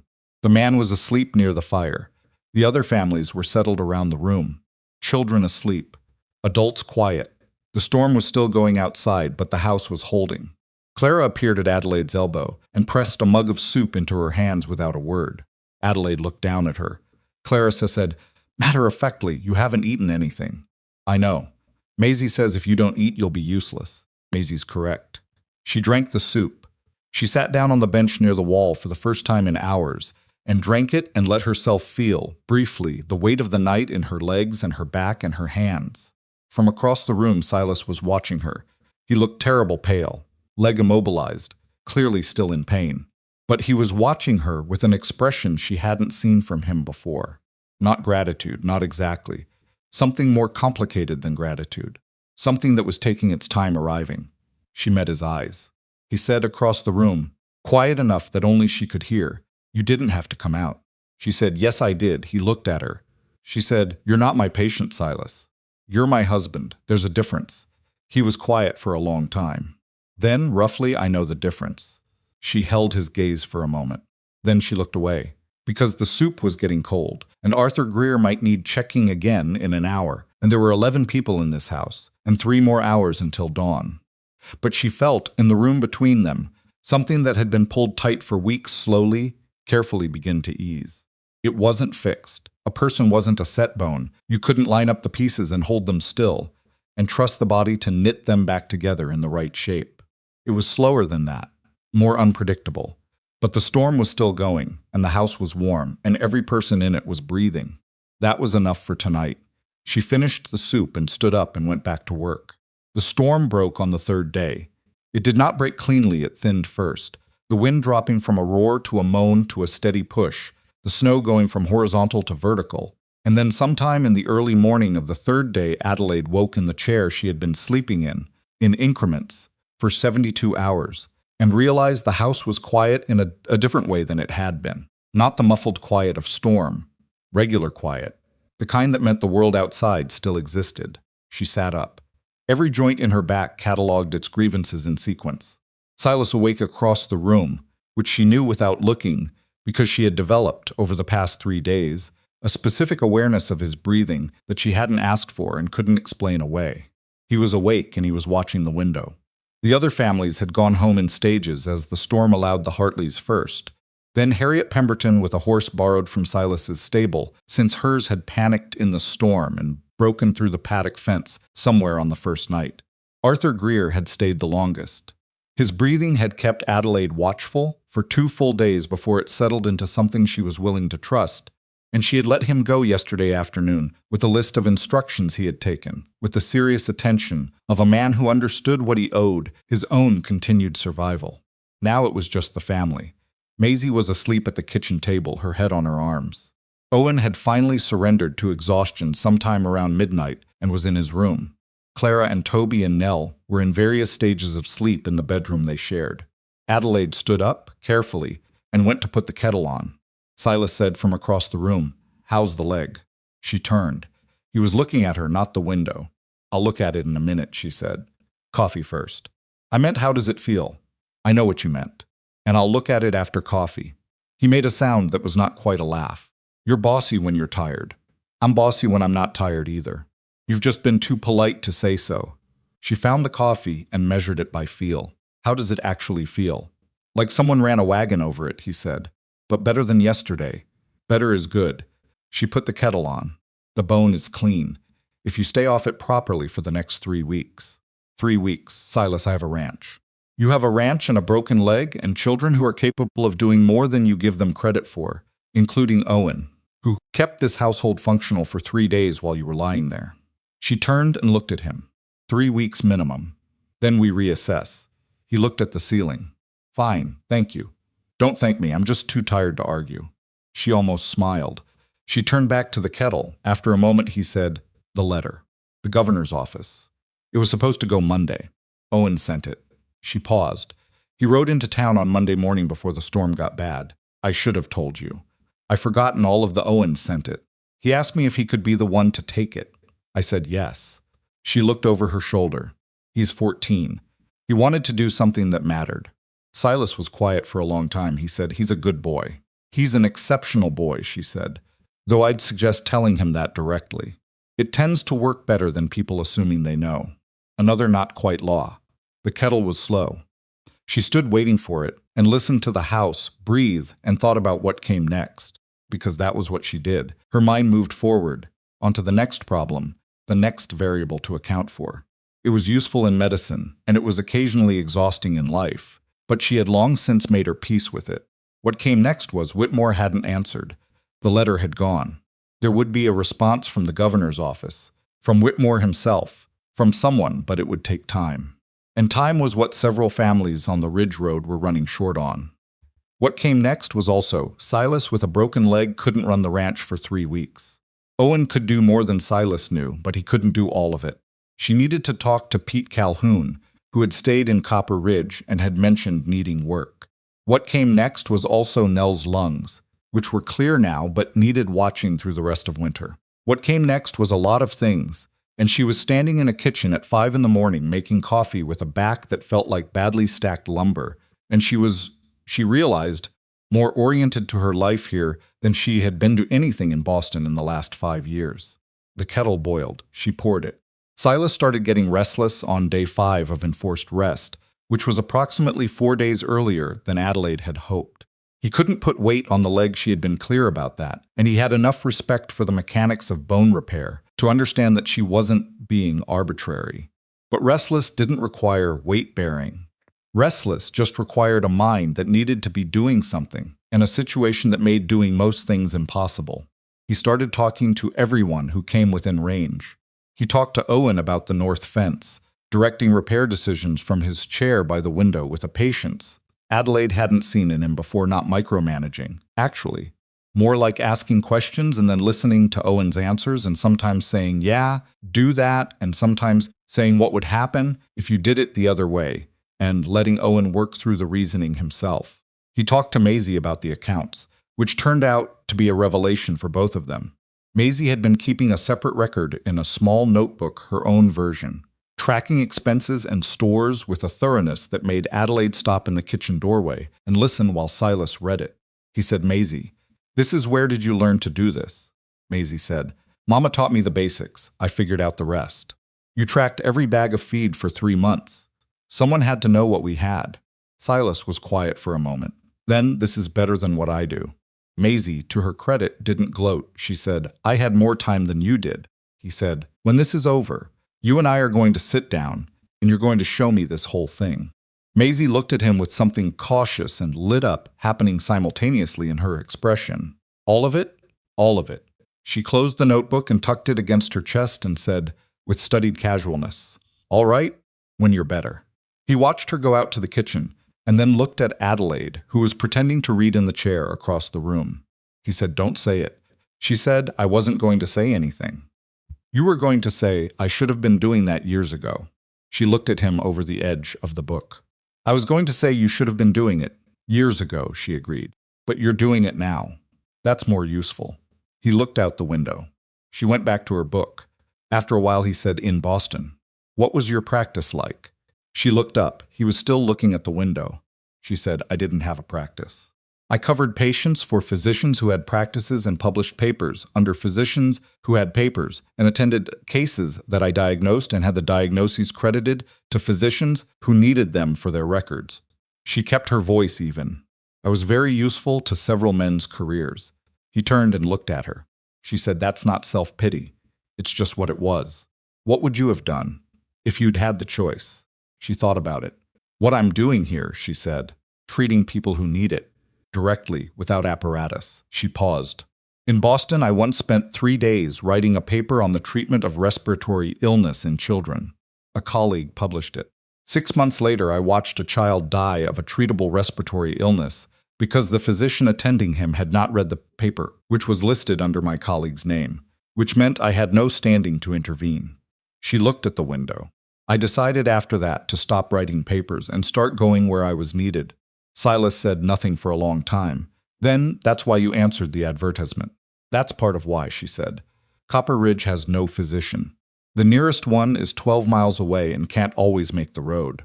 There are people here who have been managing serious illness on hope and home remedies for years." She met his eyes. "I'm not saying I came to rescue anyone. I'm saying I came because there was genuine work that needed doing, and I was capable of doing it." He held her gaze. She said, "And because you wrote an honest letter, and I was tired of dishonest things." He said slowly, "I told you the ranch was struggling. I didn't tell you how badly." "I know. That wasn't entirely honest." "No. But it was a different kind of not honest than hiding what I was." "You were ashamed. I was strategic." She paused. "I'm not sure which is worse." He thought about that. "Maybe neither," he said finally. "Maybe we were both just scared." She looked at him. He looked slightly embarrassed, like the words had come out further than he'd intended. She said, "Yes, I think that's right." He went back to looking out the window. She went back to the book. Neither of them said anything else for a while. But the air in the room was different than it had been a week ago. Warmer, less careful. The response from Whitmore came not from Whitmore but from an attorney in Helena, a letter delivered by a rider who arrived on a Thursday, 11 days after the storm, with a leather satchel and the guarded expression of a man who knew he was carrying something unpleasant. The letter was addressed to Mr. and Mrs. Silas Crowther. Adelaide noticed the Mrs. this time. Silas read it first. He read it twice, and then handed it to Adelaide without saying anything. The attorney, a Mr. Clarence Aldrich of Helena, wrote that he represented the interests of the Copper Ridge Savings and Trust and certain affiliated parties. He wrote that his client was prepared to discuss a resolution to the matters raised in recent correspondence and proposed a meeting in Copper Ridge at the earliest convenient date. He wrote that his client wished to make clear that all actions taken by the bank had been in good faith accordance with the terms of executed agreements. He also wrote, in the third paragraph, that his client was prepared to consider the cancellation of certain penalty assessments in exchange for a full withdrawal of all complaints to territorial authorities. Adelaide looked up from the letter. "He wants to make it go away quietly," she said. "Yeah," Silas said. "And in exchange we agree not to pursue it, which means every other family he's done this to stays trapped." "Yeah." Silas's voice was level. "That's what I read too." She set the letter on the table. "We're not agreeing to that." "No," he said. "We're not." She looked at him. Something had settled in his face in the past 2 weeks that hadn't been there before. Not confidence, exactly.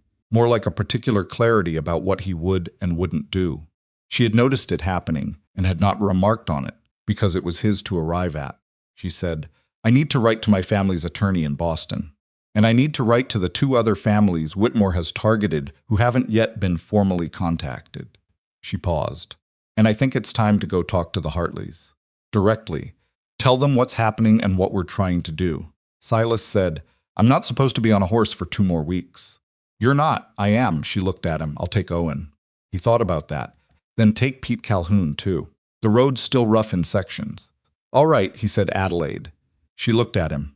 "When you talk to the Hartleys, to any of them, be straight with them about where we are. Don't manage it. Tell them the truth of what we have and what we don't have yet." She held his gaze. "I know. I know you know. I'm just saying it." She picked up the attorney's letter and folded it. "I will tell them exactly where we stand." He nodded. She went to write the letters. The Hartley farm was 7 miles east, and the road was exactly as bad as Pete Calhoun had predicted, which was to say that it had been a road before the blizzard and was now more of a suggestion. They made it in just under 2 hours, with Owen navigating by memory and Pete pulling them out of one soft section near the creek crossing with rope and experience, and a great deal of patient profanity. Bill Hartley met them in the yard. He was a broad man, weathered in the way that the land weathered everyone eventually, and he looked at Adelaide with the careful wariness of a person who has been hoping for something and is afraid to confirm it. She dismounted better than before, though she still landed with more impact than she intended, and said, "Mr. Hartley, my name is Adelaide Crowther. I've been looking at your mortgage documents. I think you know why I'm here." He looked at Owen, who he knew from somewhere, and at Pete Calhoun, and then back at Adelaide. He said, "Come inside." His wife, Margaret, was 7 months pregnant, and moving carefully, and had the eyes of someone who had been frightened for a long time, and had gotten so accustomed to it that she'd stopped expecting to feel anything else. She made tea. She sat down at the table. She listened to Adelaide lay out the full situation, what Whitmore had done, how he'd done it, what the documentation showed, what the letter to the governor's office said, what Whitmore's attorney had now proposed, and she listened without interrupting. When Adelaide finished, Margaret said, "You're saying he did this to all of us on purpose. Not an error, yes. To take the land and sell it to the railroad. That's my reading of it." "Yes." Margaret looked at her husband. Bill Hartley was looking at the table. Margaret said, "What do you need from us?" Adelaide said, "Your mortgage documents, your payment records, anything you have that shows the pattern, and your willingness to be named along with the other families in a formal complaint to the territorial authorities." She paused. "I won't pretend it's without risk. It takes time. Whitmore still has the bank and the legal standing that comes with it. But I believe we have enough, from enough families, to make the fraudulent nature of what he's done impossible to ignore." Bill Hartley said, "And if it doesn't work?" Adelaide said, "Then we look at other options. The federal level, the newspapers. I have contacts in both and I'm willing to use them." She looked at him steadily. "I am not going to tell you there's no chance of this failing. There is. But I believe the chance of it succeeding is real, and I believe that doing nothing is a certain outcome." A long silence. Margaret reached over and put her hand over her husband's on the table. She didn't say anything. She didn't need to.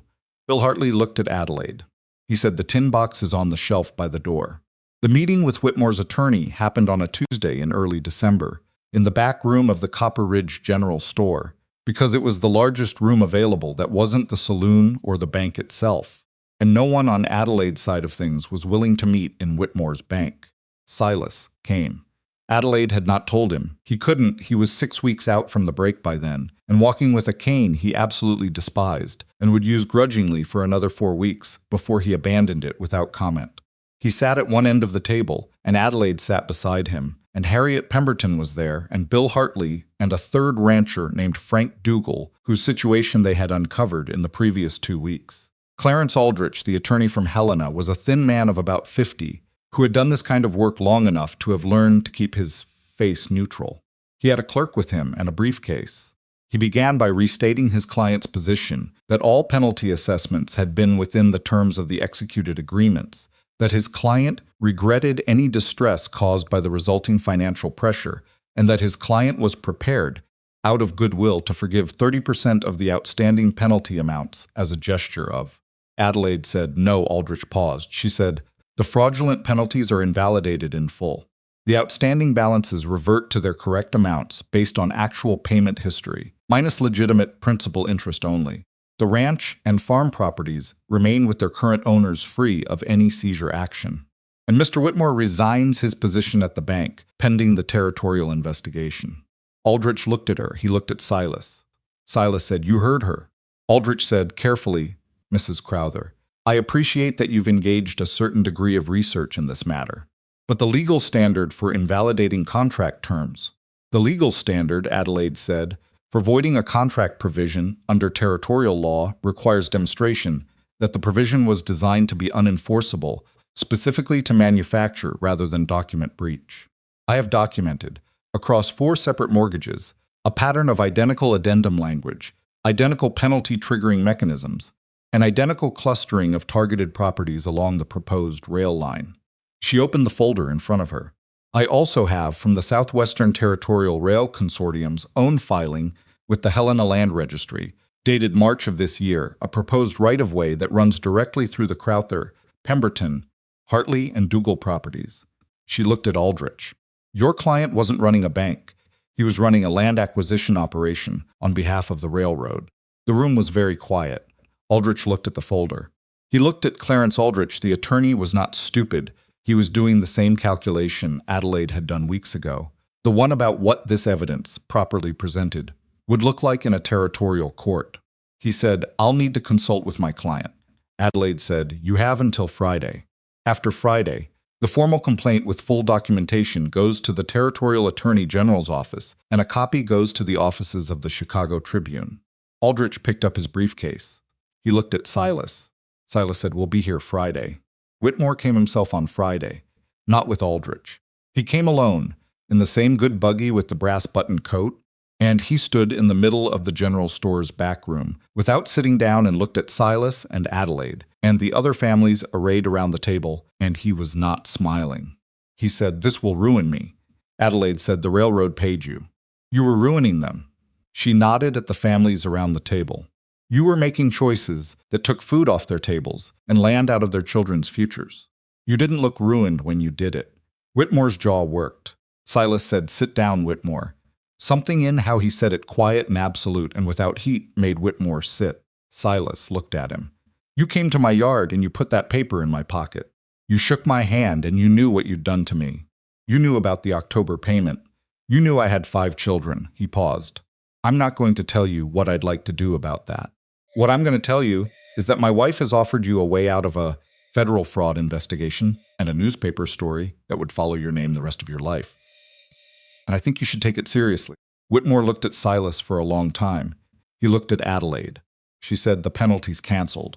The balance is corrected. Your resignation from the bank. In exchange, the complaint to the governor's office is suspended, not withdrawn. Suspended pending your compliance over the next 6 months. She paused. The railroad will find another route or pay fair market value for easements negotiated honestly. That is not our problem to solve. Our problem is these families. Whitmore sat there. He was not a good man, and he was not a stupid man, and the calculation was not a complex one. He looked around the table at the Hartleys and Harriet Pemberton and Frank Dougal, and he looked at Silas and he looked at Adelaide, and he understood that he had walked into a room where the balance had shifted, and he hadn't seen it coming until it was too late. He said, I'll need the terms in writing. Adelaide pushed a document across the table. He looked at it. He looked up. He said, you had this prepared. She said, I had it prepared Monday. He picked up the pen. He signed it. Adelaide did not feel triumphant. She had expected to feel something clear and satisfying, and what she actually felt was tired and relieved, and aware that the document in front of her was a beginning, and not an ending that there would be months of follow-through, of monitoring Whitmore's compliance, of working with the other families on their financial recovery, of making sure the suspension didn't need to become a formal complaint after all. But Harriet Pemberton, who had sat across the table through all of it, with her hands folded and her face unreadable, reached over and put her hand briefly on top of Adelaide's when Whitmore walked out. She didn't say anything. She didn't need to.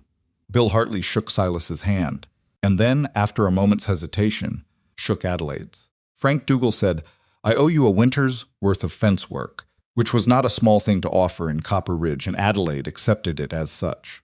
She and Silas walked out into the December cold. The street was quiet. Their breath made clouds in the air. Silas was using his cane with approximately the same enthusiasm as always, which was none. He walked beside her toward where the horses were tied, and he didn't say anything for a while. Then he said, You had the settlement prepared Monday. Yes, before the meeting, yes. He looked sideways at her. That's very confident. It was very realistic, she said.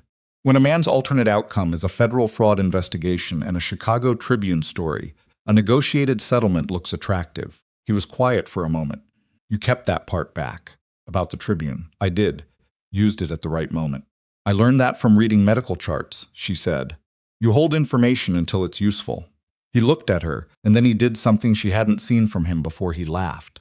Not the dry, not quite law, not the short, humorless sound from the yard months ago.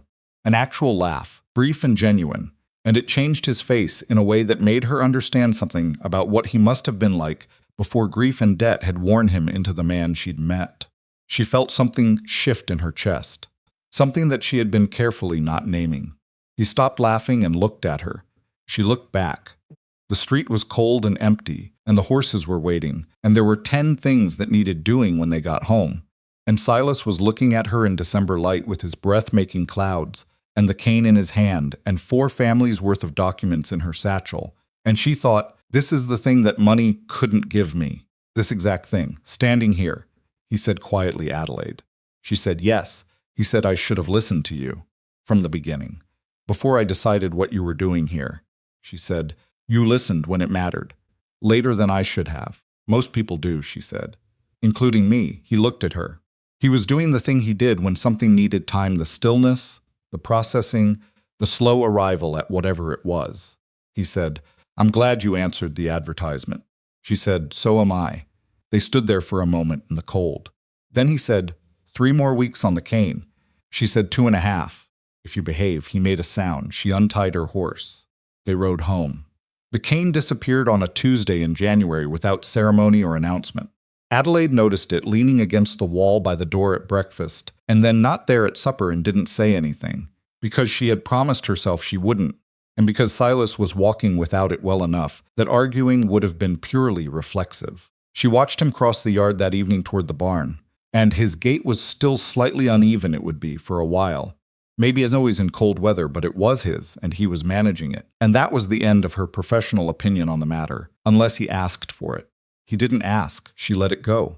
January in Copper Ridge was a different animal than the blizzard had been, not dramatic, just relentless. Cold that settled in and stayed. Gray days that ran together. The particular cabin fever restlessness of people who had been inside too long and knew they had weeks more of it ahead. The children developed a complicated indoor game involving a ball of yarn and a set of rules that changed every day and caused at least one argument per session that Adelaide was consistently asked to adjudicate and consistently refused to, on the grounds that she had not been present for the original rules and therefore could not be expected to interpret them. That's not fair, Toby told her. It's entirely fair, she said. Make Maisie do it. Maisie says the same thing. Maisie is right. Toby went back to the game, with the expression of someone who understood he was being handled and didn't have a good counter-argument. Silas, watching this from across the room, said nothing, but she caught the edge of something on his face, quiet, watching, something that had been slowly softening over the past weeks into a thing she recognized, even though she hadn't seen it directed at her before. Not gratitude. Something warmer and more complicated than gratitude. She didn't name it out loud, but she held it carefully. The letter from the Territorial Attorney General's office arrived in the 2nd week of January.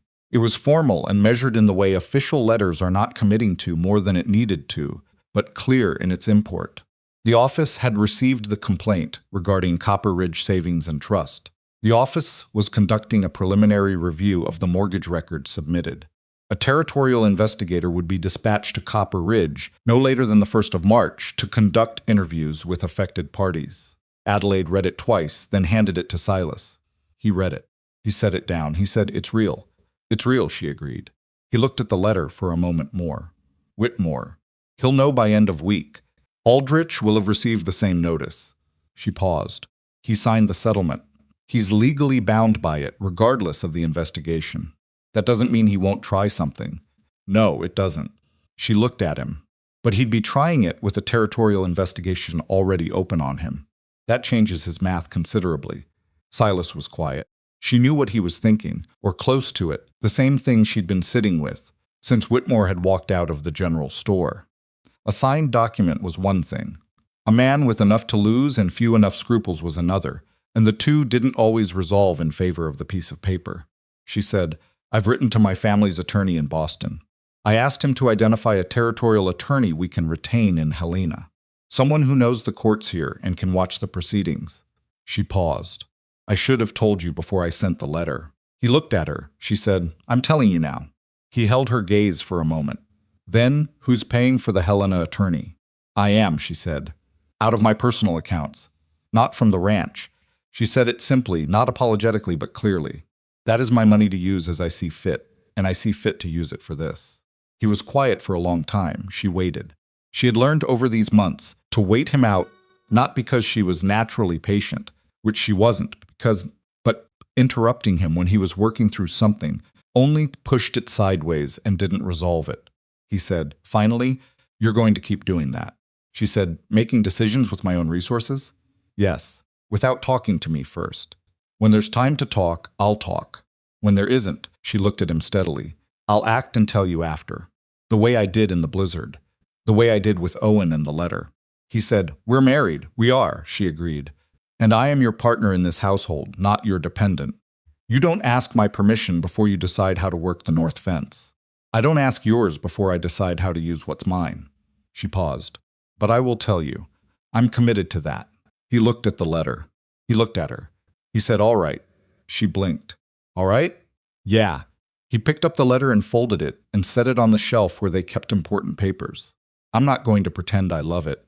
But you're not wrong." He glanced at her sideways, and there was something wry and slightly reluctant in it. "You're usually not wrong." "It's annoying," she said. "I'm wrong fairly often."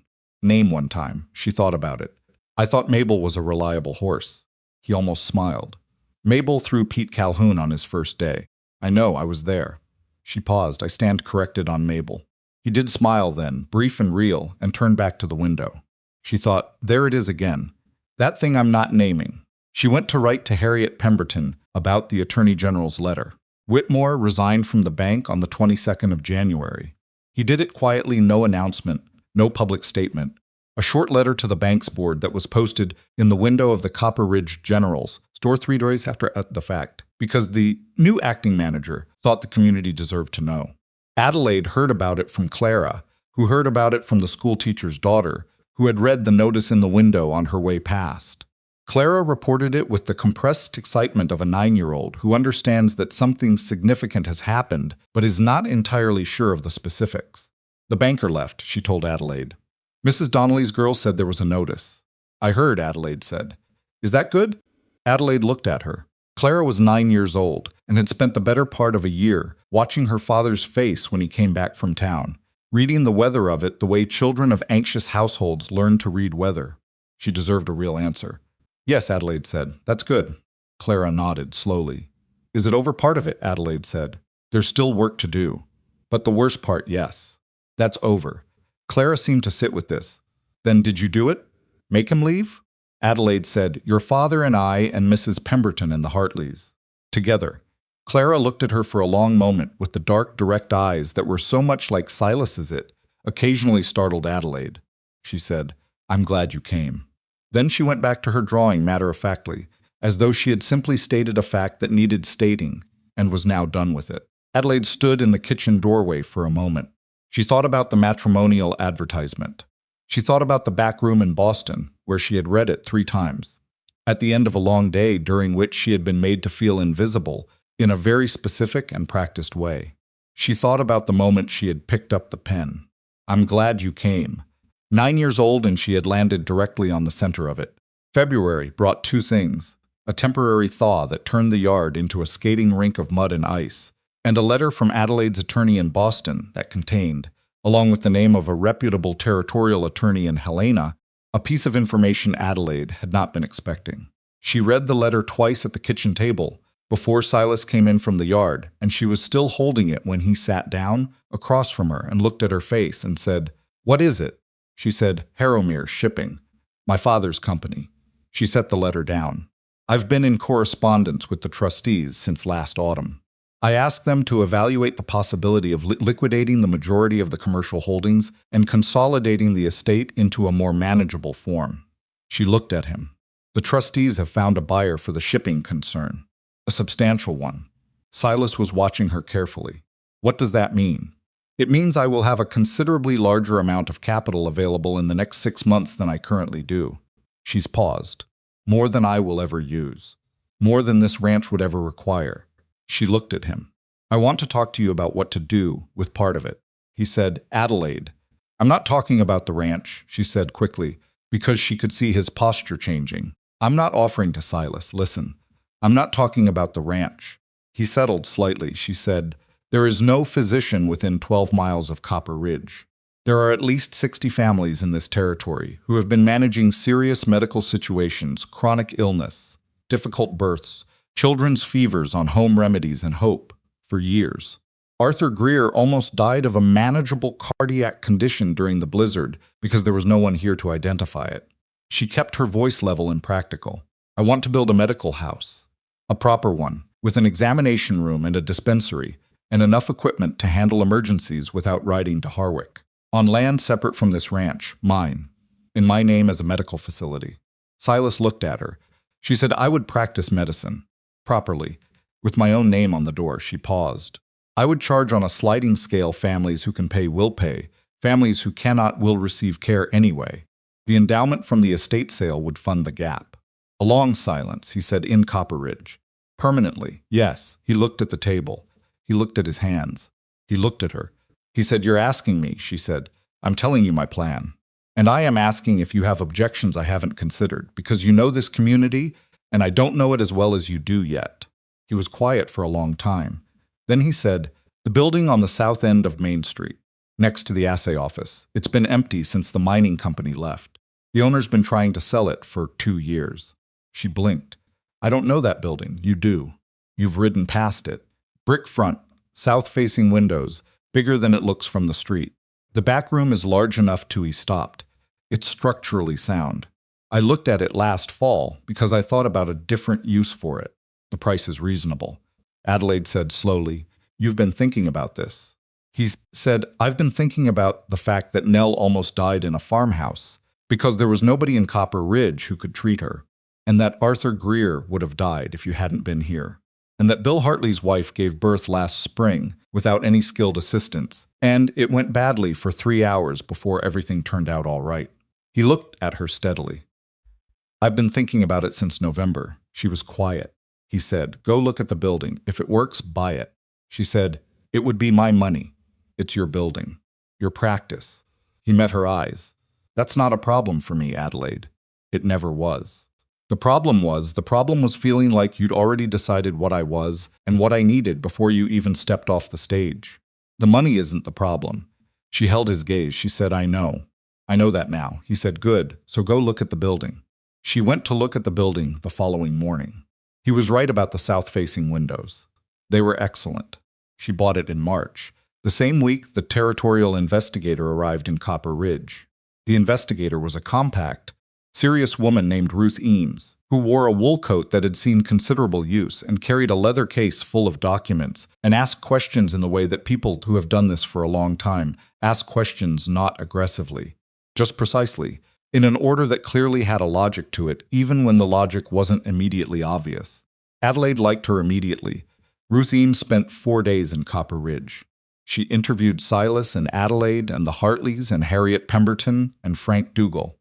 She reviewed the mortgage documents Adelaide had assembled and the comparative analysis and the railroad survey filing. She went to the bank and reviewed its records with the new acting manager, who cooperated fully and with what appeared to be genuine relief. On her last evening in Copper Ridge, Ruth Eames sat at the kitchen table in the Crowther farmhouse with a cup of coffee and said, I'll tell you what I can, which is not the official position, but is my honest assessment. She looked at Adelaide and Silas both.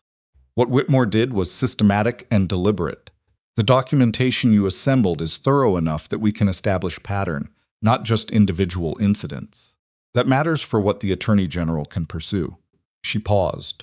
He will face consequences. I cannot tell you the exact shape of them, but he will face them, Silas said, the other families, their debts. The fraudulent penalties will be invalidated. The Attorney General's office will issue a formal order. The bank will be required to recalculate every affected mortgage at the correct principal plus legitimate interest figure. Ruth Eames looked at him. You will all owe considerably less than you currently appear to on paper. The room was quiet. Harriet Pemberton, who Adelaide had invited because it was her right to be there, sat with her hands in her lap and didn't say anything for a long moment. Then she said, will I keep the land? Ruth Eames said, yes, Mrs. Pemberton. You will keep the land. Harriet closed her eyes briefly. Opened them. She said, thank you, and it came out rougher than she probably intended, and she straightened and pressed her mouth together and was Harriet Pemberton again immediately after. Adelaide looked at the table. She thought about a woman alone on 300 acres, watching the balance on a fraudulent debt climb every month, holding on through sheer stubbornness, and having, Finally, someone at her kitchen table to tell her it was going to be all right. She thought, this is why. This, exactly this, was the answer to every person who had ever asked her why a Boston physician would come to a failing ranch in Montana Territory. Not the ranch, not the man, not yet, not then, the work. The chance to put herself where she was genuinely needed and do the thing she was genuinely capable of and have it mean something in a way that putting another man's name on a paper never would. She had known that in the back room in Boston. She had just needed to find the place where it was true. The medical house opened in June. It did not open with ceremony because Adelaide hadn't planned any, and by the time Maisie and Clara and Harriet Pemberton had collectively organized a small gathering of the community without consulting her, it was too late to stop it, and she had learned enough about Copper Ridge to know that trying to stop it would be considered rude. So there was a gathering. There was food and abundance of it, in the way of frontier communities, where feeding each other is a primary language, and there were children running in and out of the building, and Arthur Greer stood in the examination room and looked around at the equipment and the shelves of medicine and said, to no one in particular, well, about time. The sign above the door read, Copper Ridge Medical House, Dr. A. Crowther, physician. Silas had ordered the sign. He had not told her he was doing it. When she'd seen it going up the week before the opening, she had stood in the street looking at it for a long moment. He had come to stand beside her. She had said, you put Crowther. He had said, that's your name. She had looked at the sign. He had said quietly, unless you want Harrowmere. She had thought about it, genuinely thought about it, about the name she'd been born with, and what it meant, and the weight of it, and the doors it opened, and the assumptions it carried. She said, no, Crowther is right. He had looked at the sign alongside her. He hadn't put his arm around her, or said anything significant. He'd just stood there. That had been enough. The first patient at the medical house on opening day, before the gathering was fully assembled, was Toby. He had cut his hand on a piece of wire, and he arrived at the door holding it wrapped in his shirt with the expression of someone who considered this a reasonable use of opening day resources. Adelaide sat him down, cleaned and stitched the cut 4 stitches, neatly done. Toby breathing very carefully through his nose, in a way that indicated he was trying not to make noise about how much it hurt, and sent him back to the gathering with a wrapped hand and instructions not to use it for 2 days. He used it by the end of the afternoon. She saw him from across the yard picking up a board he had no business picking up and elected, on this one occasion, to let it go. Nell found her later in the examination room, where Adelaide was reorganizing the supply shelves in the way she always organized when she needed to think, and climbed up on the examination table without being invited and sat there swinging her feet. She was 5 now, nearly 6. The croup crisis of the autumn before felt very far away, and also, when Adelaide thought about it, not far at all, it was still in her hands somewhere. The memory of a child's chest, and the particular sound of obstructed breathing, and the specific quality of the silence that follows when the breathing finally eases. Nell said, is this where you'll work now? Yes, Adelaide said. Some days. I'll still be at home most of the time. Will sick people come here? Yes. Nell looked around the room with a 5-year-old's frank assessment. It smells like your trunk. It smells like medicine. Yes. Nell swung her feet. Owen says you're going to teach him. About doctoring. If he wants to learn, Adelaide said. That's his choice. He wants to. Nell said it with the certainty of a younger sibling who monitors the emotional interior of older ones with considerable accuracy. He talks about it. When he thinks nobody's listening. Adelaide looked at her. Nell said he listens to you. She said it simply, factually. When you talk about medicine. He does this she-face, slightly exaggerated, of concentrated attention. Like when Papa's explaining something important about the horses. Adelaide smiled. She couldn't help it. Nell looked at her and then smiled back, and it was Silas's smile, quick and a little surprised at itself. She said, Mama. Not questioning, not testing. Just using it the way you use a word when it has become the right word. Adelaide set down the bottle she was holding. She said, yes. Nell jumped off the table and ran back to the gathering. Adelaide stood in the empty examination room for a moment. She had not expected that. She had thought, when she'd arrived, that she would be many things to these children: caretaker, teacher, medical authority, the person who made sure they ate and slept, and didn't break themselves irreparably. She had thought she might be useful to them in practical ways. She had not let herself think about the word Nell had just used, because wanting it had seemed too exposed a thing, too vulnerable a hope to carry across a continent toward strangers. She picked up the bottle. She finished the shelf. She went back to the gathering. The summer was the best kind of hard, the kind that had a purpose to it. The ranch recovered slowly, the way things recover when the obstacle has been removed, but the ground still has to be worked. The correct mortgage balance was issued in April, and it was, as Ruth Eames had suggested it would be, considerably more manageable than what Whitmore had manufactured. It still required work, required careful seasons, required the kind of ongoing attention to horses and cattle and fence lines and weather that Silas had been giving it for years. It did not require miracles. Adelaide's medical practice grew in the organic way things grow in small communities word of mouth, trust built incrementally, the simple fact of being there and being reliable. She treated fevers and broken bones and difficult births and chronic conditions that had been managed badly for years. She rode out to ranches when she needed to, and people came to the medical house when they could. She charged what people could pay. When they couldn't pay, she took other things help with the building, food, once an entire cord of wood from a family whose father she'd treated for a badly infected wound that would have killed him without intervention. She kept careful accounts, not because she needed the money, but because the people paying her needed to know they were not receiving charity. Dignity was part of medicine. She had believed that in Boston, and she believed it more now. Owen began formally studying with her in July. He was 15, sharp in the way that made her genuinely careful about what she said in his presence because he's retained everything, and honest enough about what he didn't understand to make him teachable. She started him on anatomy and basic pharmacology and the discipline of clinical observation. What do you see? What do you hear? What does it tell you? What might you be wrong about? And he came to it with the same intensity he'd brought to her trunk of books on that first careful afternoon. Silas watched this from a comfortable distance that Adelaide recognized, after a while, as pride. He never said that. He would not have used the word. But she saw it in how he watched Owen present a case study she'd given him. Standing at the kitchen table in the evenings with his notes, working through his reasoning out loud, while Silas and Adelaide, and sometimes Maisie listened. She saw it in how he didn't interrupt, even when Owen reached a wrong conclusion, letting him find his way back before Adelaide asked the question that redirected him. He was a different father than he'd been in September. Not unrecognizable, he was still the man who had written an honest letter and meant every word of it, who got quiet when he was hurt and went to the fence line when he needed to think. But the weight that had been sitting on him, the specific weight of a man carrying too much alone, and knowing it and not knowing how to put any of it down that had shifted, was shifting still. She thought that was its own kind of healing, slower than a broken leg, less measurable, but real. In August, on an evening when the light was the long, warm kind that makes Montana in summer, the specific argument for enduring Montana in winter, Silas found her on the porch after supper. The children were inside. The yard was quiet. He sat down on the step beside her, not across from her. Beside. She didn't make note of it out loud. He said, "I got a letter from Aldrich today." She looked at him. "Whitmore," he said. "The Attorney General's office has brought formal charges. Fraud, breach of fiduciary duty, and something related to the railroad arrangement that's more complicated than I fully followed." He paused. "He's not going to practice banking again." She let that settle. She said, "The Pemberton land is safe. The Hartleys, all of them." He was looking at the yard.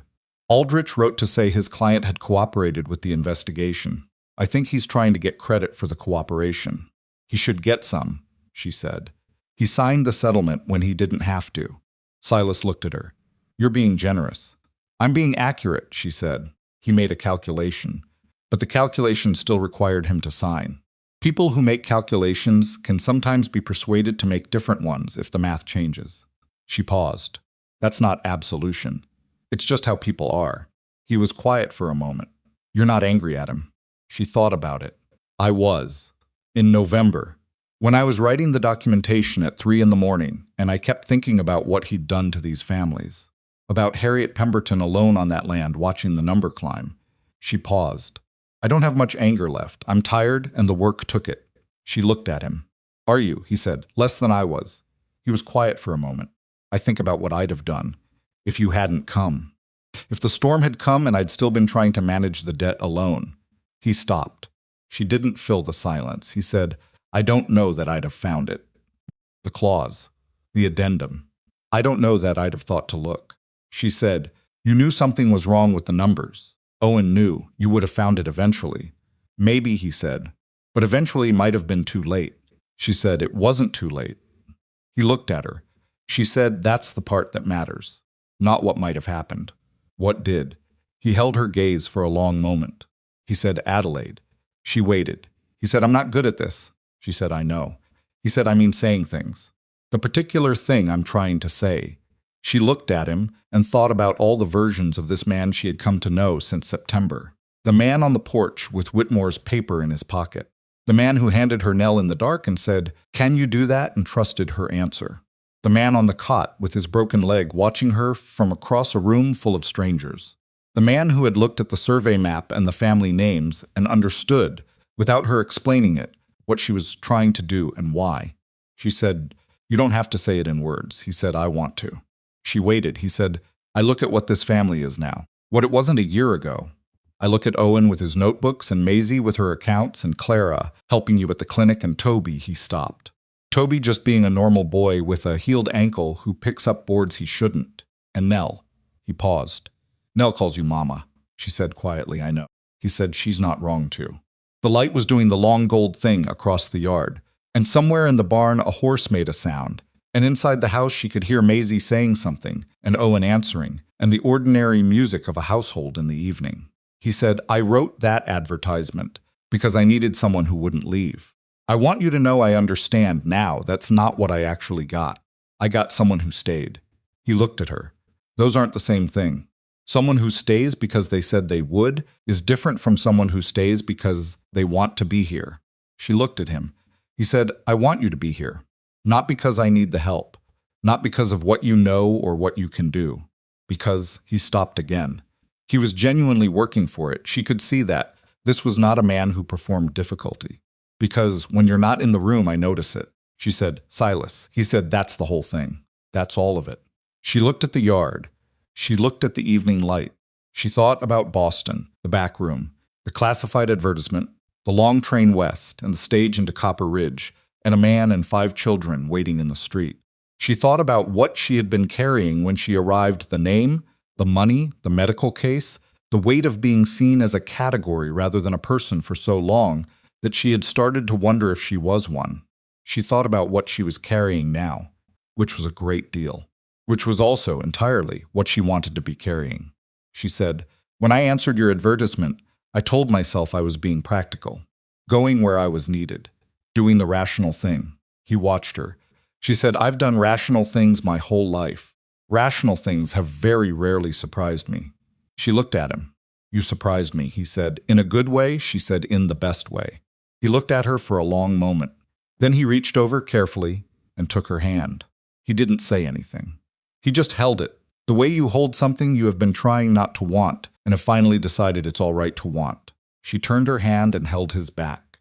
They sat on the porch in the August evening and listened to the house and the yard and the quiet, enormous fact of the life they had built from a classified advertisement, and a lot of hard work, and the particular stubbornness of 2 people who had.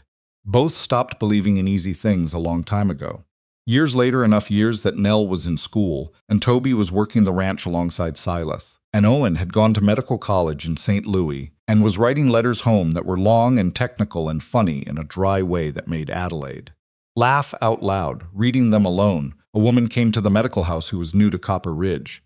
She had come west with her husband on a land claim, and she had the look of someone who was still deciding whether she had made a terrible mistake. She sat in the examination room while Adelaide treated a minor infection in her hand, and she looked around at the shelves and the equipment and the sign above the window that said doctor. A. Crowther, and she said, did you always want to be a doctor out here, on the frontier? Adelaide looked at her hand, cleaned the wound, thought about the question. She said, I always wanted to be a doctor. The here part came later. The woman said, what brought you? Adelaide said, a want advertisement. The woman looked at her. Adelaide said, a man who needed someone to stay, and I needed somewhere to go. And? The woman was watching her. Was it what you expected? Adelaide looked at the window. Through it, she could see the street, the main road, through Copper Ridge. And if she leaned slightly, she could see down toward the far end of the street where the Crowther buckboard was tied. Silas was at the feed store, and she knew that from the buckboard's position, the specific way it was tied, at an angle that was his and only his, that she had learned to read the way you learn any language that matters to you. She said, "It was completely different from what I expected." The woman said, "Better or worse?" Adelaide looked at the street. She thought about Nell's voice calling Mama in a summer evening. She thought about Owen's notebooks, and Maisie's careful accounts, and Clara's drawings tacked up on the clinic wall. She thought about Silas on the porch in August, holding her hand like it was something that had been his all along, and he had just taken his time arriving at it. She thought about the person she had been in the back room in Boston, competent, furious, invisible, holding a newspaper advertisement, and feeling something that had no clean name. A door? A window? The beginning of something she couldn't see the shape of yet. She had been right that it was the beginning. She hadn't known then that the thing beginning was not just a career or a place or even a family, though it was all of those things. It was the experience of being known, fully. Flaws first, money and all, stubbornness and medical precision and imperfect patience and the tendency to make decisions at 3 a.m. and tell people afterward all of it, known and stayed for. That was the thing that couldn't be bought. She had known it in theory, in Boston. She had come to know it in fact, in Montana, on a failing ranch with a leaking roof and 5 children, and a man who needed time to arrive at things but always arrived. She said better. Just that, just the one word. But she meant all the rest of it too, and she had learned, living in the honest, plain-speaking country of Copper Ridge, that the right word said clearly was worth more than 100 ornate ones said carefully. Better. That was the whole truth of it. That was enough.